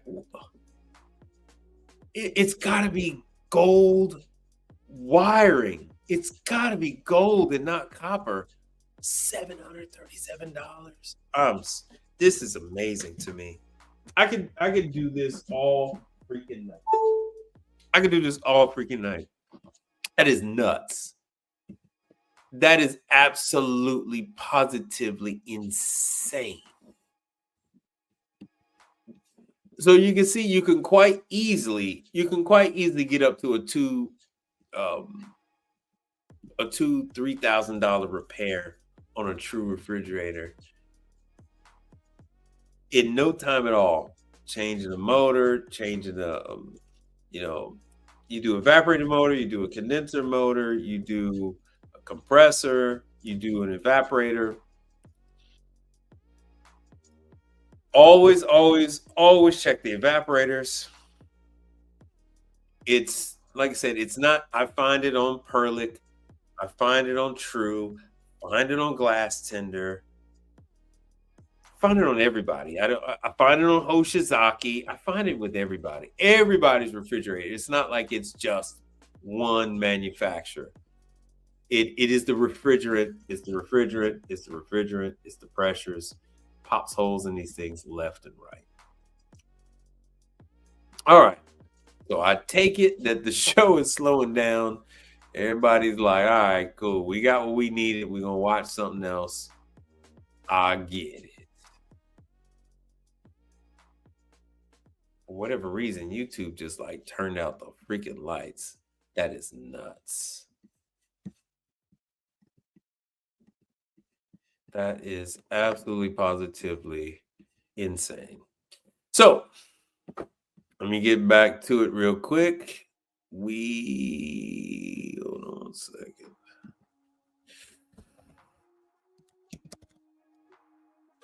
Baker events.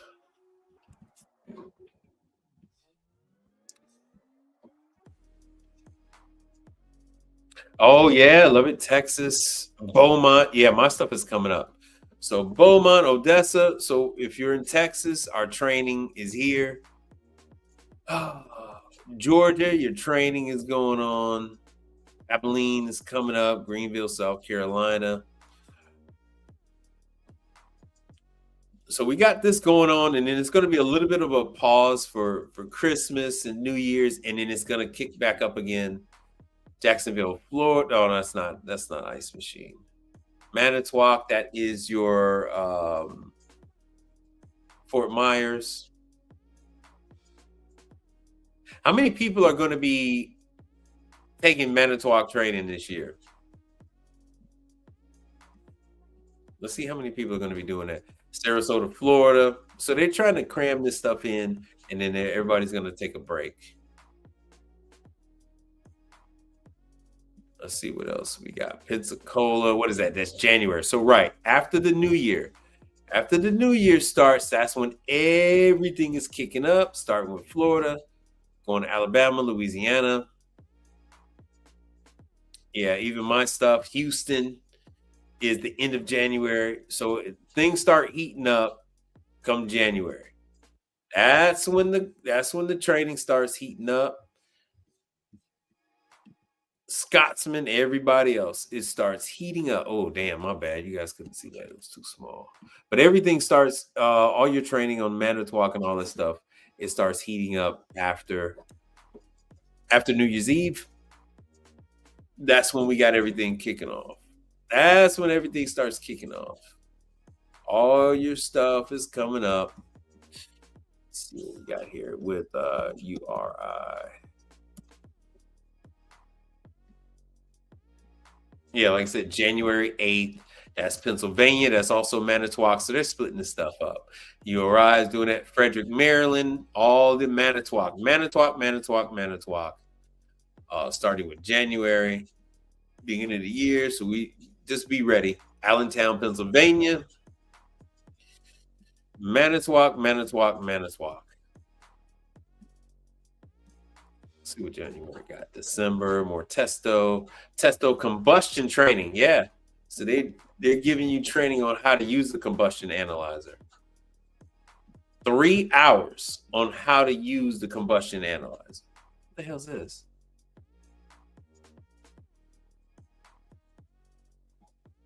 CO safety. Oh, I thought that was combustion analyzer. That's CO safety. I have no idea what the hell they're talking about with that one. More testo stuff though. Ketotherm stuff is coming up. Trenton, so this is your walk-in stuff. That's for Rome. That's December 9th. This is all coming up. Scotsman and Manitowoc. Ice Machine training is kicking off. Let's see what 2 hours for this is your walk-in training. $20 per person on the Trenton walk-in stuff.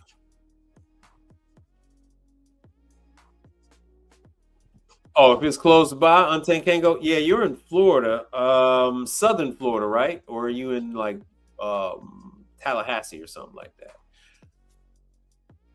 But all the Florida stuff is kicking up.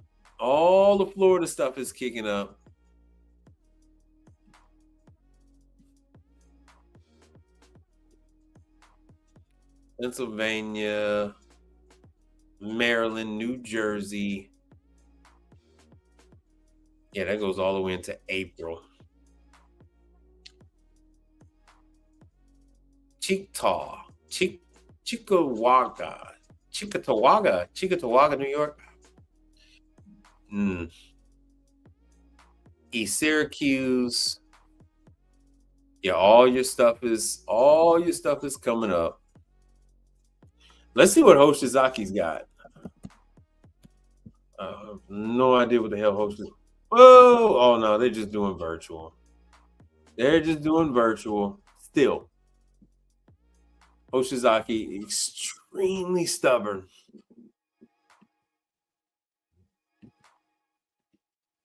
Nothing. All virtual. So it looks like they're gonna spring this on us. My guess is that they're gonna spring this on us in January. Come January, they're gonna start populating. They're gonna start populating the calendar. Now, Isomatic, I can't be too sure. I have no idea what direction Isomatic is going in the near future. Isomatic is extremely stubborn. Okay, Fort Myers is not a far drive. Like I said, you can go on wherever you went to Manitowoc training last year. You should actually give them a call. Whoever the contact was that you had last year, that is going. And I'm doing all this stuff, and you guys couldn't see me. Whoever your contact was last year, that's chances are that's who your contact is this year. The classes, the flyers should be at your local supply house. So when you go, that's when they're gonna have it. So Hoshizaki doesn't have their stuff out. Isomatic doesn't have their stuff out. States 28.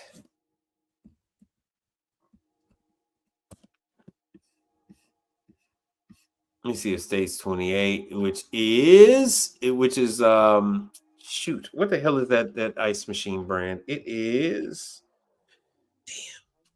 hold on. State 28 distributor.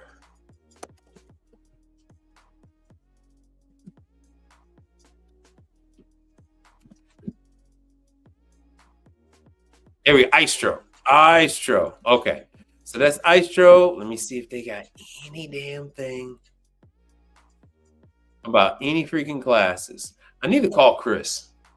And see what he's got going on as far as classes for the year. Has any of you guys run across any Istros? So if you're big into gas stations, all that kind of stuff, yeah. So they're dealing with Dairy Queen, Olive Garden, Popeyes, Red Lobster, Scooter's Coffee. Okay. Scooter's Coffee and more. That's an interesting one. I only have one Scooter's over here by me. So that's Istro. They have residential and commercial units. They have training classes.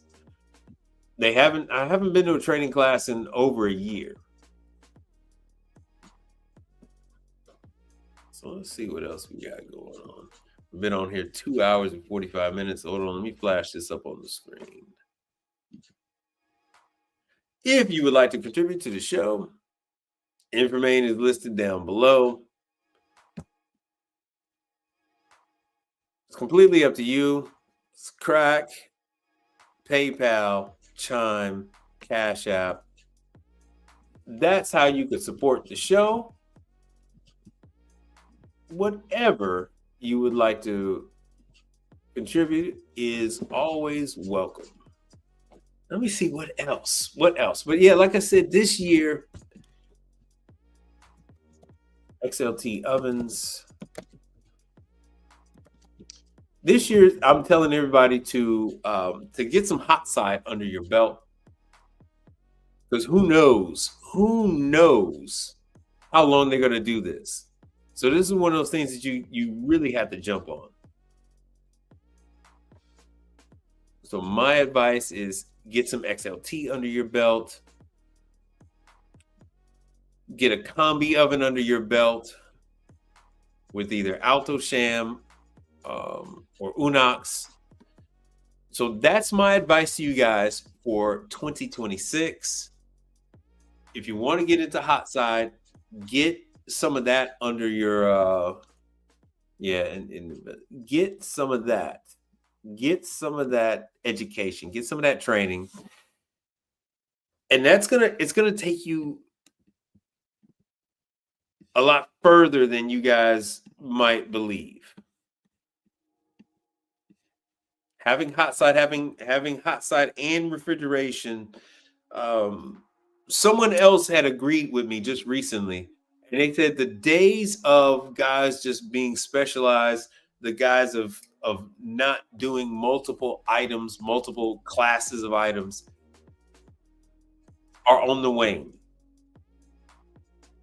So it is more acceptable nowadays to do multiple different disciplines: ovens, refrigeration, dishwashers, ice machines, mixers. It is now fairly commonplace, and it's something that I suggest that you guys add at least every year. Begin to add another style of equipment, because you're going to have quite a bit of a learning curve. You're going to need to gain new clients for that kind of stuff. When you're working on something that you're already confident in, you could then turn around and say, hey, yeah, you know, I've been taking care of your ice machine for a while. You know, I've been taking care of your fridges for a while. I also take care of that oven over there. I also take care of that dishwasher over there. All that kind of stuff. But hot side equipment, very rarely do they offer training. As you can see, the training, especially with Alto-Shaam, is already filling up. So my advice is, if you're going to do Alto-Shaam, do Alto-Shaam now. Do not wait. Hold on, let me see here. We're at the end of the year. They should be releasing new schedules for Micromatic. Oh, damn, there was a learning center down there. So new training video will be coming up soon. Technical support. I think it's down at the bottom. Hold on one second.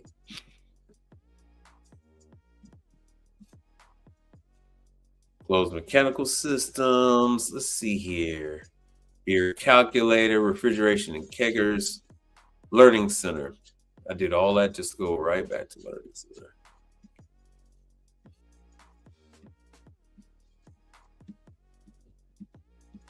Oh, come on, man. Where the hell is it? Install. I don't want installer.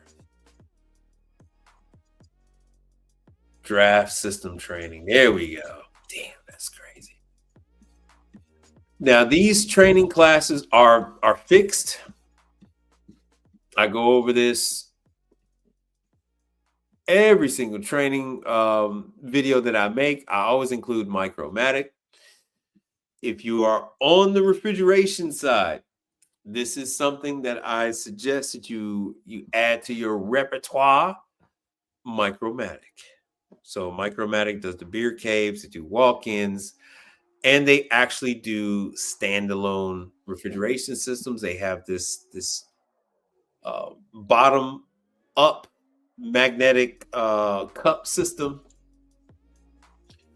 So the spout fills the glass from the bottom up. It's a magnet that moves, and it moves the bottom of the glass and allows them to fill it from the bottom. So yeah, these are set, so you can go in to one of the regions that's relatively close to you. Hold on, Zero Zone. Zero Zone is I am scared to look. Zero training. I have no idea when Zero Zone is not going to be full. 600 bucks. Yeah, no classes are no classes just for January 20th. 600 bucks, but the class is completely booked up. I gotta look at Heatcraft. I'm pretty sure, yeah, class cannot re-register for this time. I want to say Zero Zone does a class every month. So if you're in refrigeration, definitely do a Zero Zone class. definitely do Heatcraft, definitely do Micromatic. Those are some of the things that you're gonna wanna add. But 2026 is year of the hot side training. I'm gonna see what else I can find for you guys. I preach doing dishwashers. Very few of you guys take advantage of it. I don't think Champion has added anything.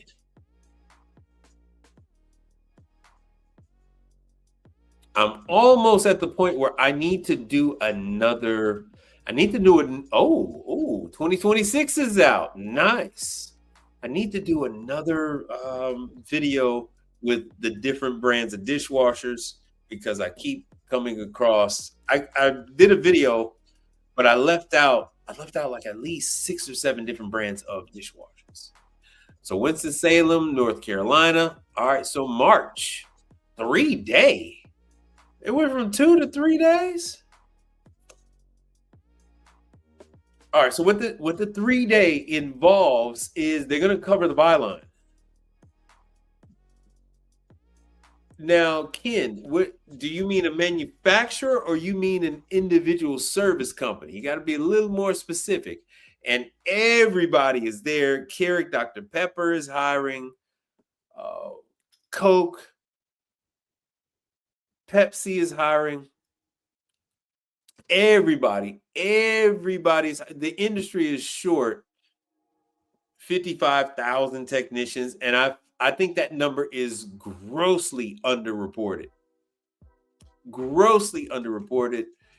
There's no way that it's just 55,000 people short in nationwide.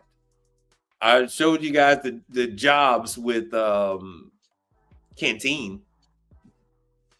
And Canteen is in they're in North Carolina. They are everywhere. Well, you need to be specific. So Ken G2G is saying either one.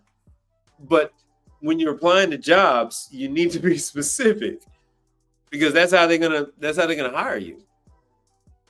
That is how they're gonna hire you. So we'll go back. Hold on, let me show you Canteen.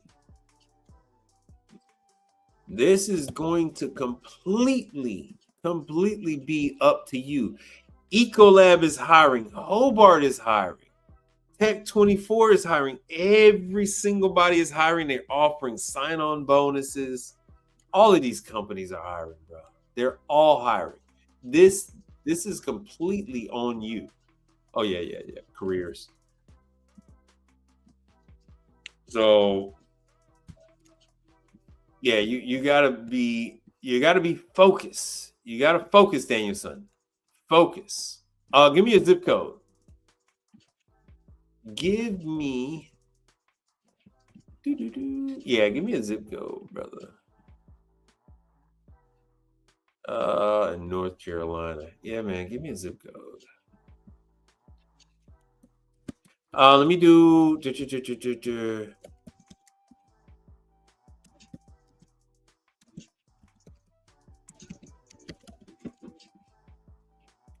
27517.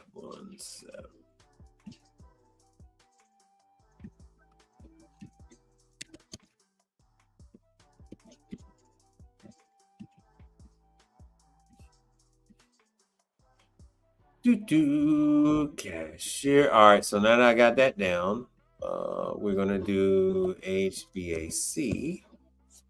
Like I said, I don't know what else they got this stuff under.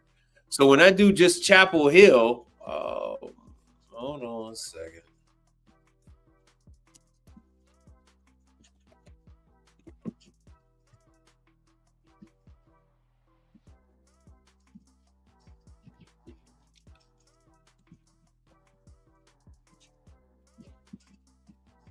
Boom. All right. So when I do North Carolina, they are looking for HVAC technicians hourly. Let's see what the jobs look like.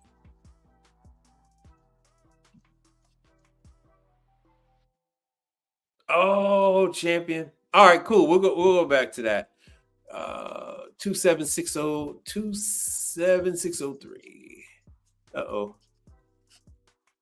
27603.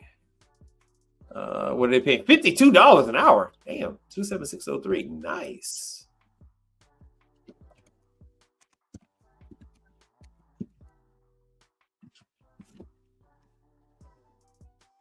Oh, they don't have anything right there.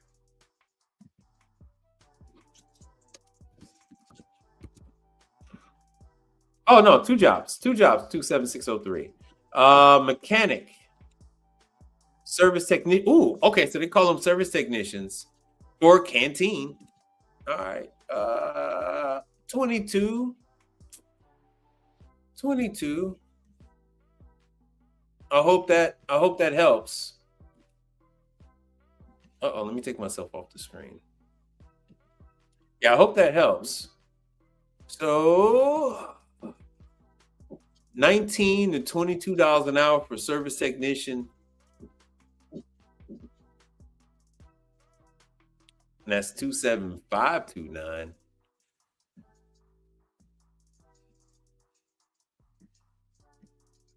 My prior experience is preferred, but they are willing. Look at that in bold letters. Willing to train. Willing to train. Like I said, a lot of this is going to be on you.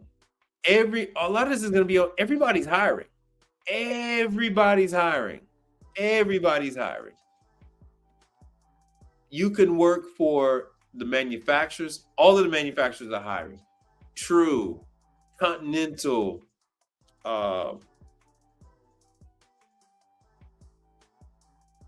Delfield,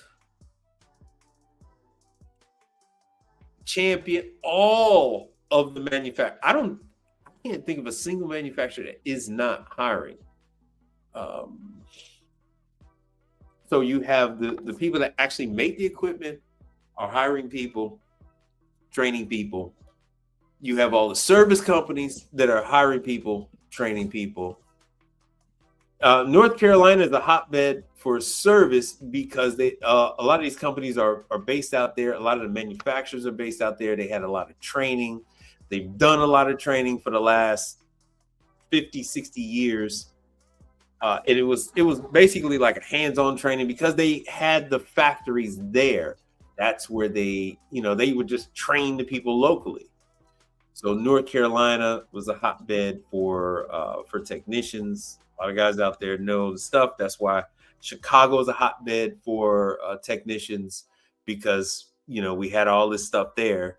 Wisconsin had a lot of manufacturers. Downstate Illinois had a lot of manufacturers. You cross over the river and you have, you cross over to Mississippi and you have True. Like I said, you go up just a few hours north or an hour north, you got Perlick, you got Uline, you had all of the kind of stuff. You got Alto-Shaam just less than 2 hours away. We had all this stuff.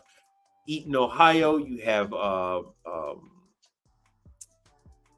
the deep fryer company, Henny Penny. All that stuff was just right there for different ones. Hold on one second. HVACR jobs in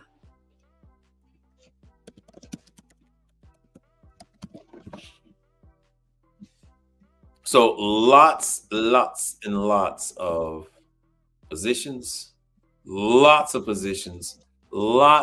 opening. And I'm glad you asked this question because I have no problem going into this with you. Lots of jobs. And I know they're saying HVAC, but it's like this stuff is under HVACR. Let me see here. And if I go to Hobart jobs,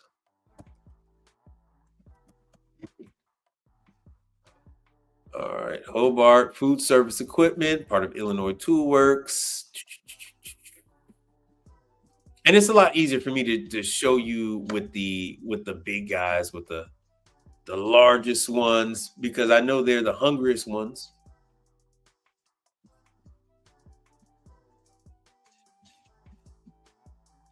View service jobs.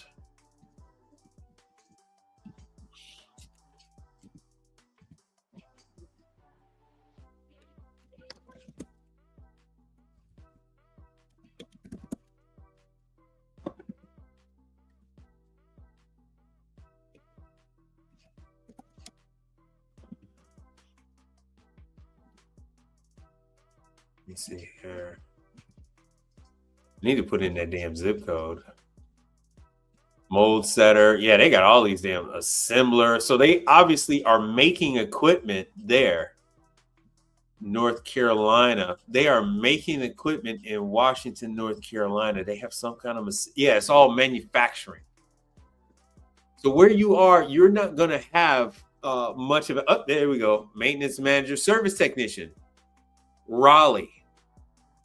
Full time. Now, here's something that you got to take into consideration, Ken. Something to take into consideration. You might, your home base, where your boss is, where you have to go to once a month or every 2 weeks, might be like Raleigh, but you're gonna like work from home. You're gonna work from home and then drive the company vehicle in when you have to do inventory. You're going to drive the company vehicle in when you have to do training and stuff like that and have to go in with the boss. But they would actually have you like work from home or work from another area, and you would drive from there. So let me see, 27603. 27603.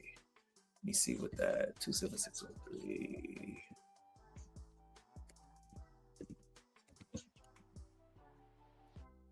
Oh, so that's Raleigh. Okay. Service technician. There you go. So nothing but service technicians for Hobart. I don't mean to dick ride Hobart, but this is actually one of the best choices that you can make. When you go with a manufacturer and you join their service arm, full-time job, you have the ability to, like they say, Hobart makes dishwashers. They make blenders, mixers, food processors, vacuum sealers, meat slicers, weight scales. They make tilted skillets. They skillets. They make burners and grills and griddles, convection ovens, combi ovens, freezers, fridges, ovens, walk-in ovens, rotating ovens. So when I direct you to somebody like Hobart, sky is the limit.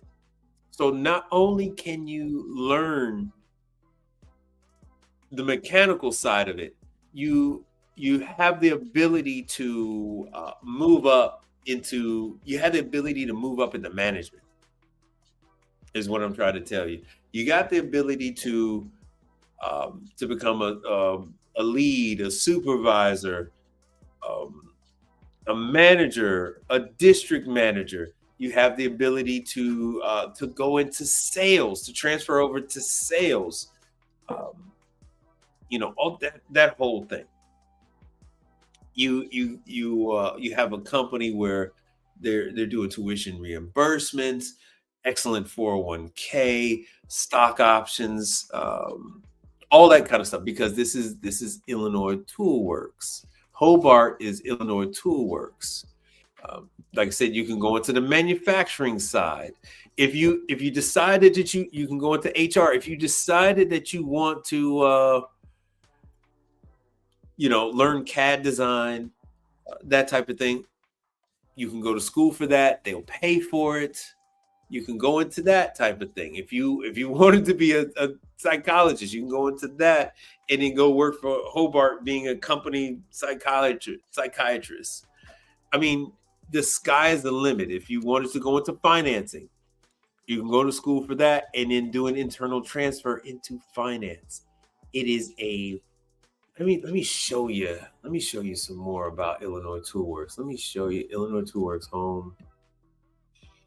It is just a massive, and I come from Illinois, you know, so I'm just, Illinois Toolworks is a massive, massive company.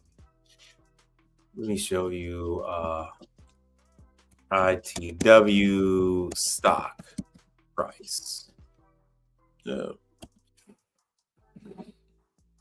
So this is Illinois Toolworks, $247 a share. Let's do what it was 1 year. Their market cap is $71 billion. 5 years, look at that trajectory. So in the past 5 years, it's up 20%. It's not doing bad. It's not doing bad. It's not doing bad at all. And it is all over. It is all over the United States. They're kind of like Boeing. So here's their revenue. So if you go work for Illinois Toolworks, you're going to work for a company that their revenue is $4 billion a year. And there are jobs in your area. $4 billion company. $4 billion. So, you know, that whole thing. And is Illinois Toolworks a good stock to buy? It's an underperforming stock, so they say it's got room to grow. It's got room to go. This would be a good stock for momentum investors. Look at that. So yes, everyone say does it. I'm pretty sure it pays a dividend. They have an annual dividend of $6 a share.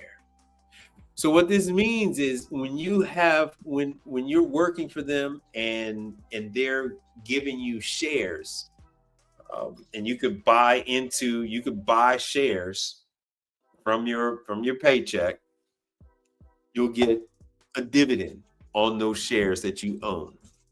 So your money is just compounding, especially since they give you a discount. They usually give you a discount on buying shares. All right, so now we're going back to my apps. That's it. All right, interesting. Will the champion dishwasher class go soup to nuts? No, they go soup to nuts. They go soup to nuts. But one thing you have to keep in mind is none of the, oh, there it is. None of these classes are designed for entry-level technicians. None of these. They want you to have some level of understanding, some basic understanding on this. Hold on, what is Jacob talking about? Commercial repair sometimes is I'm not saying the diagnostic is wrong. I'm just saying the customer paid for repair and I'm billing for an educated guess. Yeah, that's true. Now what he's saying is becoming less and less of a thing with all the features on the equipment that are providing for self-diagnostic. These manufacturers decide to put self-diagnostic and Champion is one of them. Champion has self-diagnosing options on it. You guys saw me do a live where I went out for that Amana. It has a lot of self-diagnosing components to it. It gives you real-time data, very much so like Manitowoc. Manitowoc gives you real-time readings on the vast majority of the components. You can start them, you can stop, you can initiate a harvest, you can start the fan motors, you can start the fill valves, all that kind of stuff. Open and close the dump valve. With these advancements, people still don't know how to, untrained people don't even know how to get in there and turn the stuff on. So they didn't even bother putting a service code on that stuff. It's just that, if you're not trained, you don't know. Oh, so back to my apps. So yes, just like Maiko goes soup to nuts. Champion goes soup to nuts. But if you're not intimately familiar with it, you are going to fall asleep. It's not that the instructor is going to be boring. It's not that the class is boring. It's just that you're being taught something that you have no idea, you have no connection with it. If you haven't worked on them before, just to find out, you haven't done any OJT on them, you're not going to have a clue on what the hell's going on in class. That goes for Jackson, that goes for Champion, that goes for Maiko. Especially with a unit as advanced as Maiko, you're not going to have a clue. Now, Maiko has drastically changed the way that they're doing their classes now. I saw the new pictures. I love it. I love the way they've done it. We used to have to stand around on the shop floor while they showed us slides and pictures and talked about it, and we really couldn't see. Now they put stands. So they have stands on the factory floor. And so men and women are sitting on the stands in front of an actual flight dishwasher, in front of the actual regular, not a conveyor, but a rack machine. And the instructor is going over the components, taking them out, showing them to you right then and there. I think that is, I've had the training class the old way, and I want to say that the new Maiko class is going to be better than anyone else's dish machine training class by far. I don't think anybody else can come close to what Maiko has done. With that being said, the champion classes that I've had have been here in Texas. So these were remote classes. With that being said, the Jackson class that I've had was here in Texas. These are remote classes. They're never going to be as good as the classes that you're going to have at the factory where they actually put the units together. And Maiko's class is at the facility.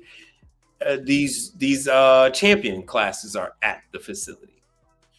The only way you can get the basics is by studying the videos. That's why Champion doesn't, I don't think Champion lets you go to the class until you've actually consumed all the videos that they have on their app.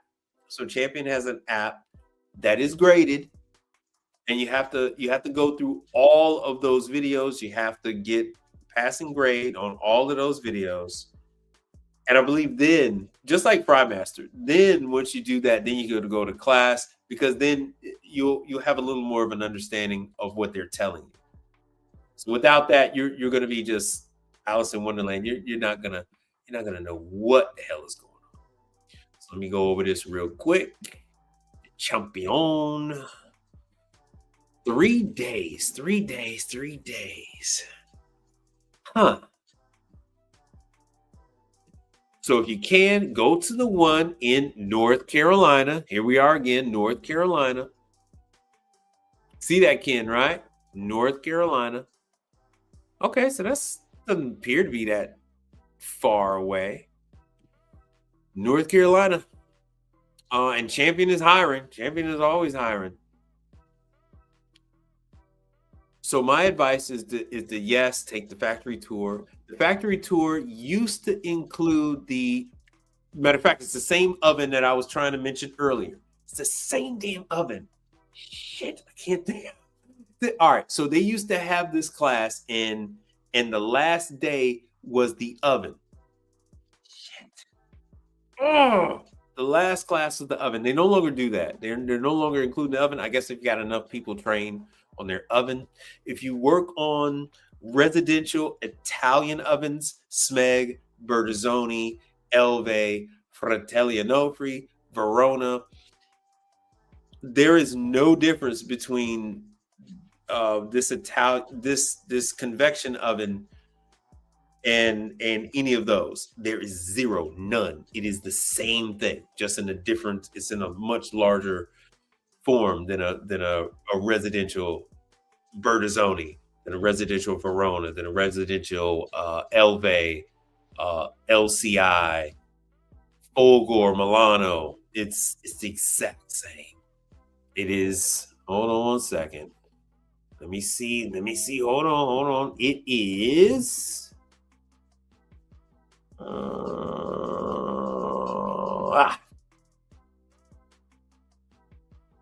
We are same, but different, but still same.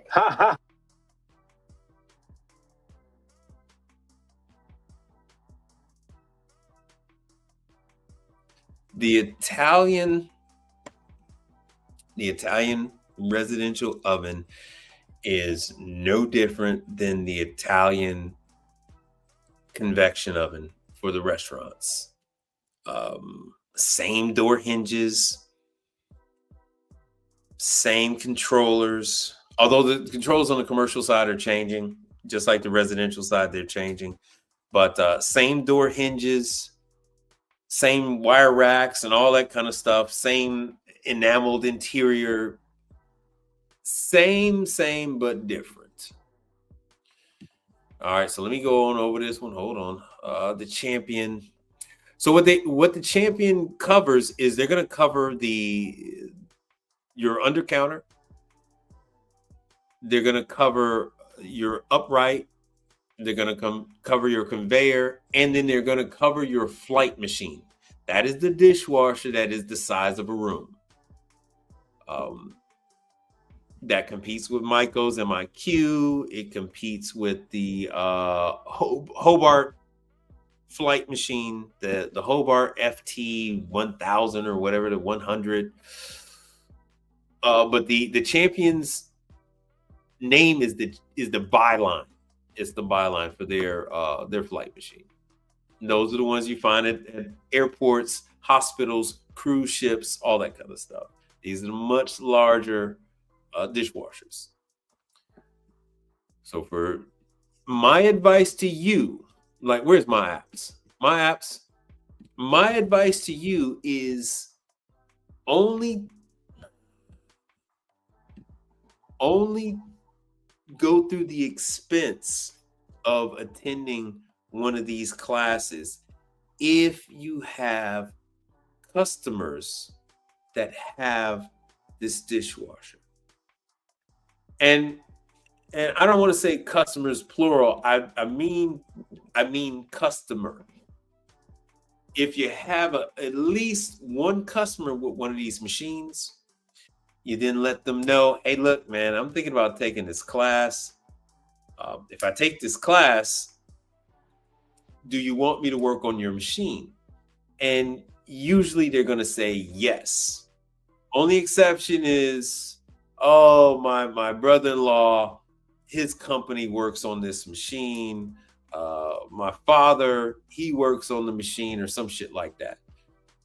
Talk with your customer, if they have one, and then tell them that you would like to take the class.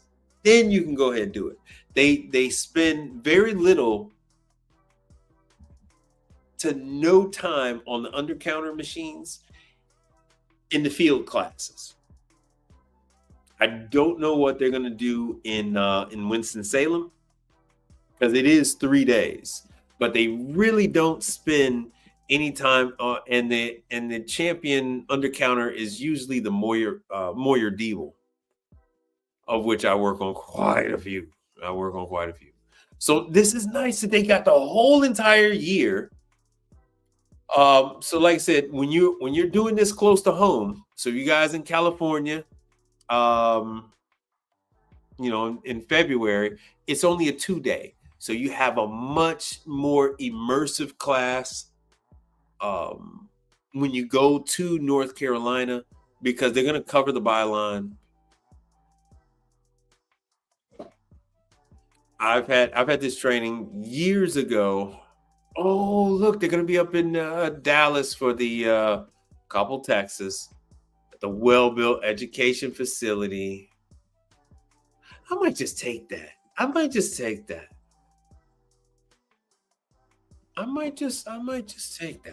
That one is in April, because I really do want to see the well-built. So the well-built facility has a lot of the coffee stuff there. Vanco, General Parsons, Indianapolis, Portland, Oregon, Englewood, Colorado, Huntington Beach, February, April, June, September, November. I don't see them really adding anything more than one or two regional training classes. When they come out with the list, they really, really don't change very much. If anything, they take away. But these classes are probably based on need from this past year, and it's usually based on products sold. So when they have quite a bit of a marketing push, when they get dealers to carry the stuff, and currently this year 2026 Champion is making a push. So they want to make sure that they have people. They want to make sure they have people trained. And once again, there is no charge. There's no charge for the class, but you do have to.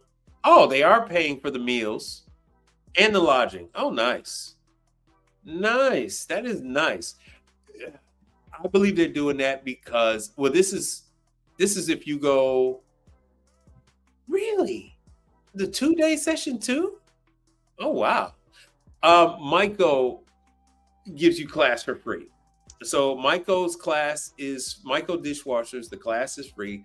Maiko pays for the hotel. Maiko pays for transportation, so they reimburse you for your airfare, all that other good stuff. Top-notch stuff, and I think Champion's trying to follow behind with that. Let me see what Jackson's got going. Jackson is owned by Hoshizaki, by the way. It was one of those situations where if you can't beat them, join them type of deal, and there's nothing coming up.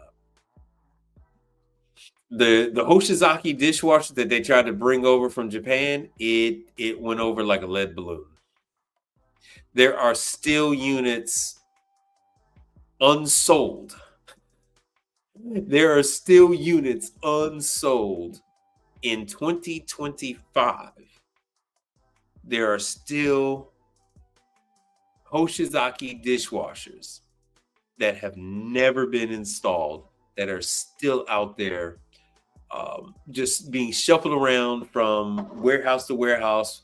When one dealer goes bankrupt and closes and somebody else buys their stuff, they inherit the dishwashers. And there are still uninstalled brand new Hoshizaki dishwashers.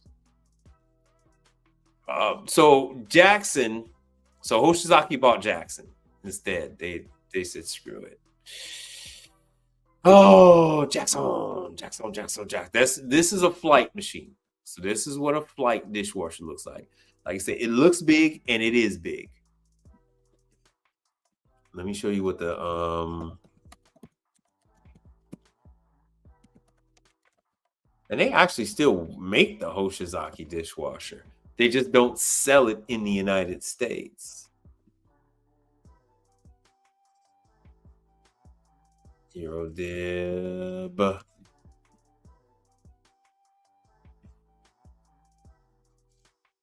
Look at that Hoshizaki under counter dishwasher. So I got to go use the Japanese website. But yeah, there is. See, they launched it in 1981 1973. They made dishwashers and they started back in 1981. And then they tried to bring them over in like 2018 or something like that. They brought over the JWE, and they brought over another one. It was a slightly larger. It was a rack machine. They brought over a rack dishwasher. Where is it? Where is it? Where is it? They're not showing it. So yeah, you see for yourself. Yes, Hoshizaki has dishwasher. Hoshizaki has quite a bit of other things, but they just don't have them here in the US. They just don't have them here. But from time to time, you might just run into a Hoshizaki dishwasher. Just so you know, don't freak out when you see one. It's a thing. Now, I guess that's into my teaching session. I hope you guys learned something from this 3 hours and 28-minute broadcast on commercial services, how to get jobs, where the jobs are, who's hiring, what kind of benefits you get out of these damn jobs, what you might encounter when you go out on a service call in Barra, Canteen, True, Manitowoc. I went out for a simple unit that just needs to be defrosted. Found out that they moved the bottom cover, and so the door switch wasn't activated, so the evaporator fan wouldn't turn on, and the unit built up ice. And what did I find? I found a True that had been sitting in the corner like a bad child for a number of years, that corporate America says, hey, fix this thing.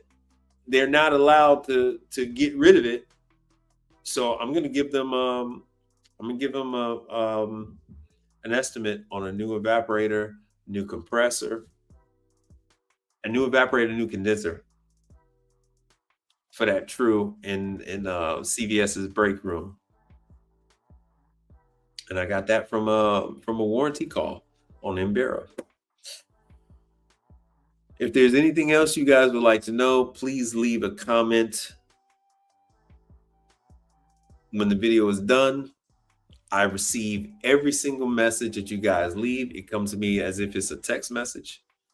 I'll be back on Thursday. I do lives throughout the day when I can, when the situation permits.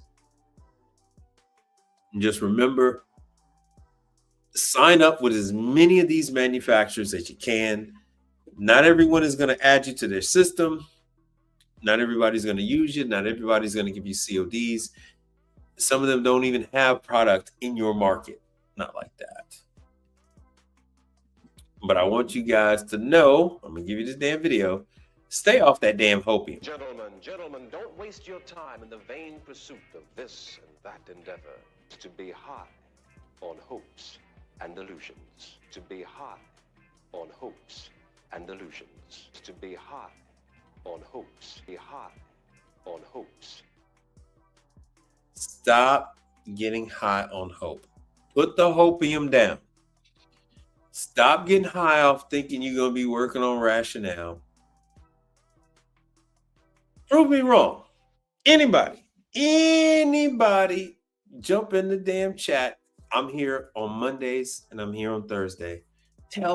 Just tell me how you're an independent making a killing on all this rationale. I'd love for you to tell me how wrong I am. You know where to find me.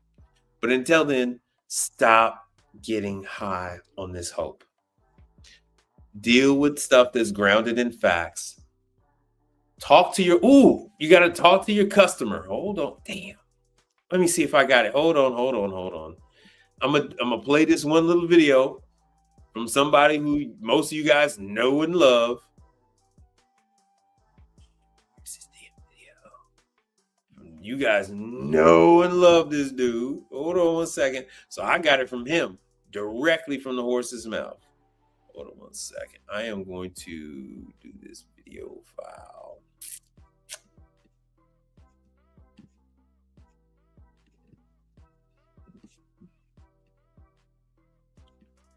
Hold on on a second. Where the hell is this thing at? Whenever I want this thing. Hold on. I got to play this for you.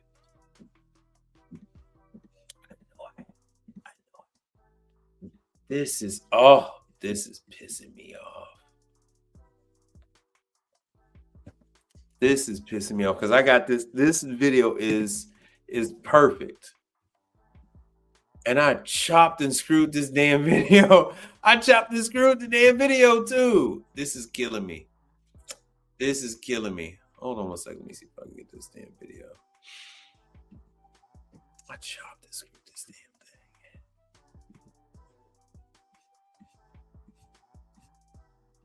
Because it's another thing about telling you guys to be realistic and stop getting high on hope. Leave the hopium alone. Put the damn hopium down and ground and get more grounded. Stop going off of what you hope and dream and go off what is an actual reality.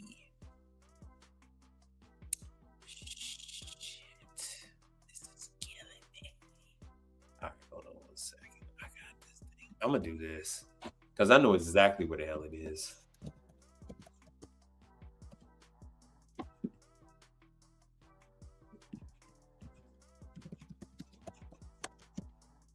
Coming right from the horse's mouth. This is from Mike's last video. I don't think that many people watched the damn video. That was 2 days ago.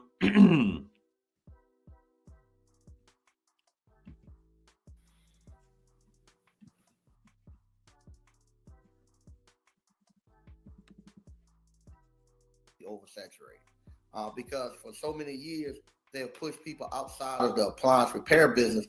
And Sears used to be out here everywhere. Sears is gone now, pretty much, and the appliances are worse now than they ever been. So they constantly are failing everywhere. The prices of the appliances are gone up. So I just don't see how you not getting enough work. Check your pricing. Are you using Blue Book? Let me know if you're using Blue Book pricing. A to Z appliance. A man's advice. That's a problem. That means you're going against those $99 guys. That means you're going against those guys, against those $99 guys. You have to focus on a different town. Okay, I'm going to address that. No, you don't. You never compete on price. You never. So he's saying you're going against the $99 guys. Never compete on price. Don't never try to compete with anybody on price. Never. The guys who's writing that cheap repairs, $99,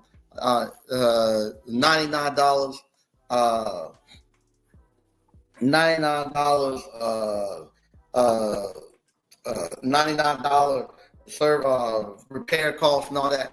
What they're doing, they're actually attracting low-paying customers. Yes. So with them attracting low-paying customers, those people are not going to be your customers. You want to change the wording. So whenever you're writing your sales ad, don't even put the price on there. You want to put stuff in there that's going to talk to the key points of the customer you want.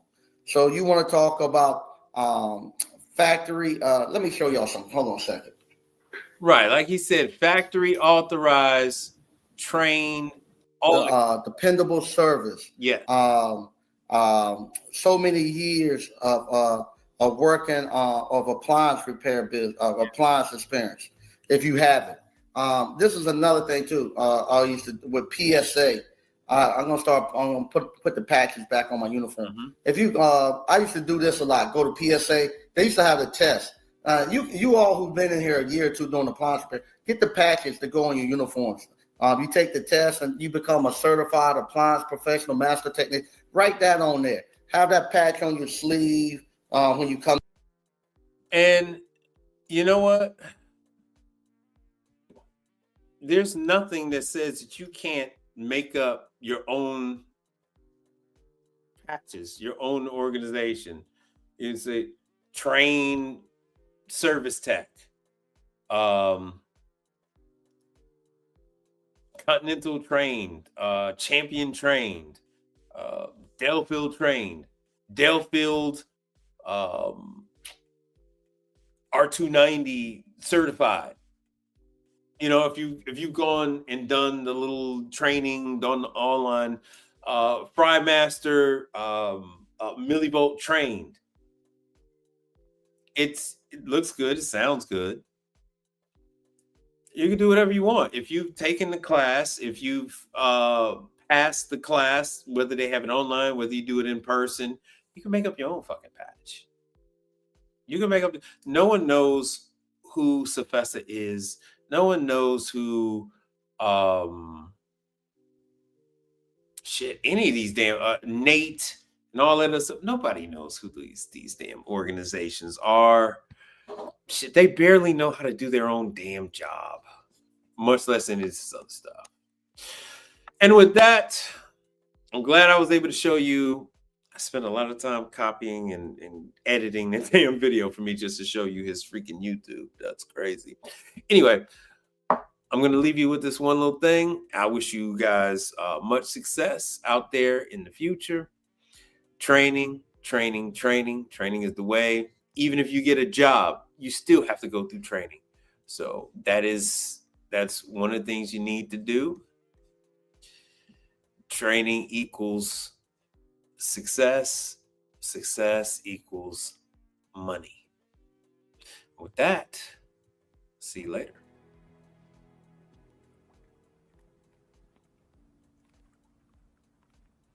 In case I don't see ya, good afternoon, good evening, and good night. Yeah.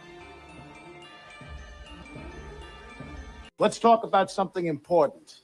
Are they all here? All but one. Well, I'm going anyway. Let's talk about something. And I'm here on a mission of mercy. I got your attention now? Good.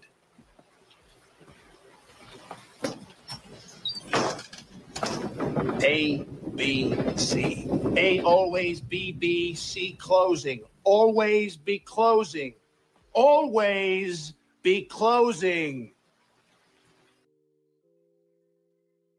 Oh, I want to thank for all the people that contribute to the channel. I want to thank you all. I want to thank. Let me see here. Donnie Madden. I want to thank Michael Adams, Najee Johnson, CEO Jakes,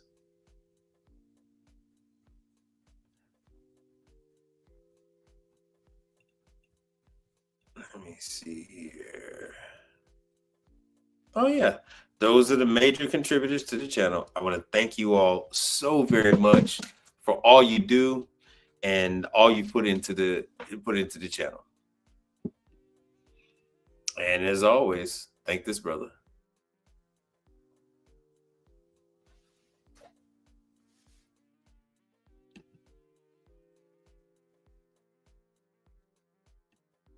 Subscribe to the channel, please. We are almost at our 1,000 subscriber, and that is what we need. What are you doing? I have no idea what I'm doing. I have no idea. Anyway, so yeah. And thank that brother there too.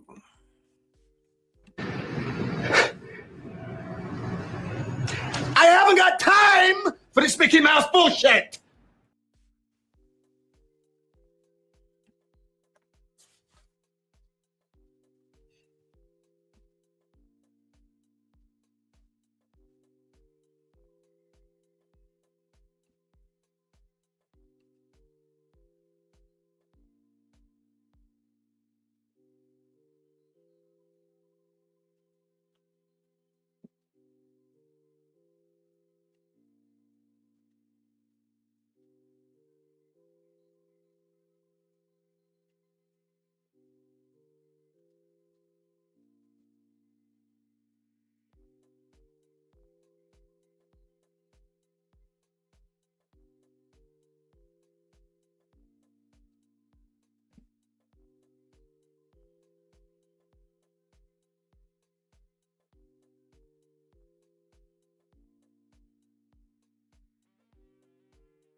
To be hot on hopes, be hot on hopes. Gentlemen, Be relentless. That's it, I'm done. Be relentless. That's it, I'm done. Be relentless.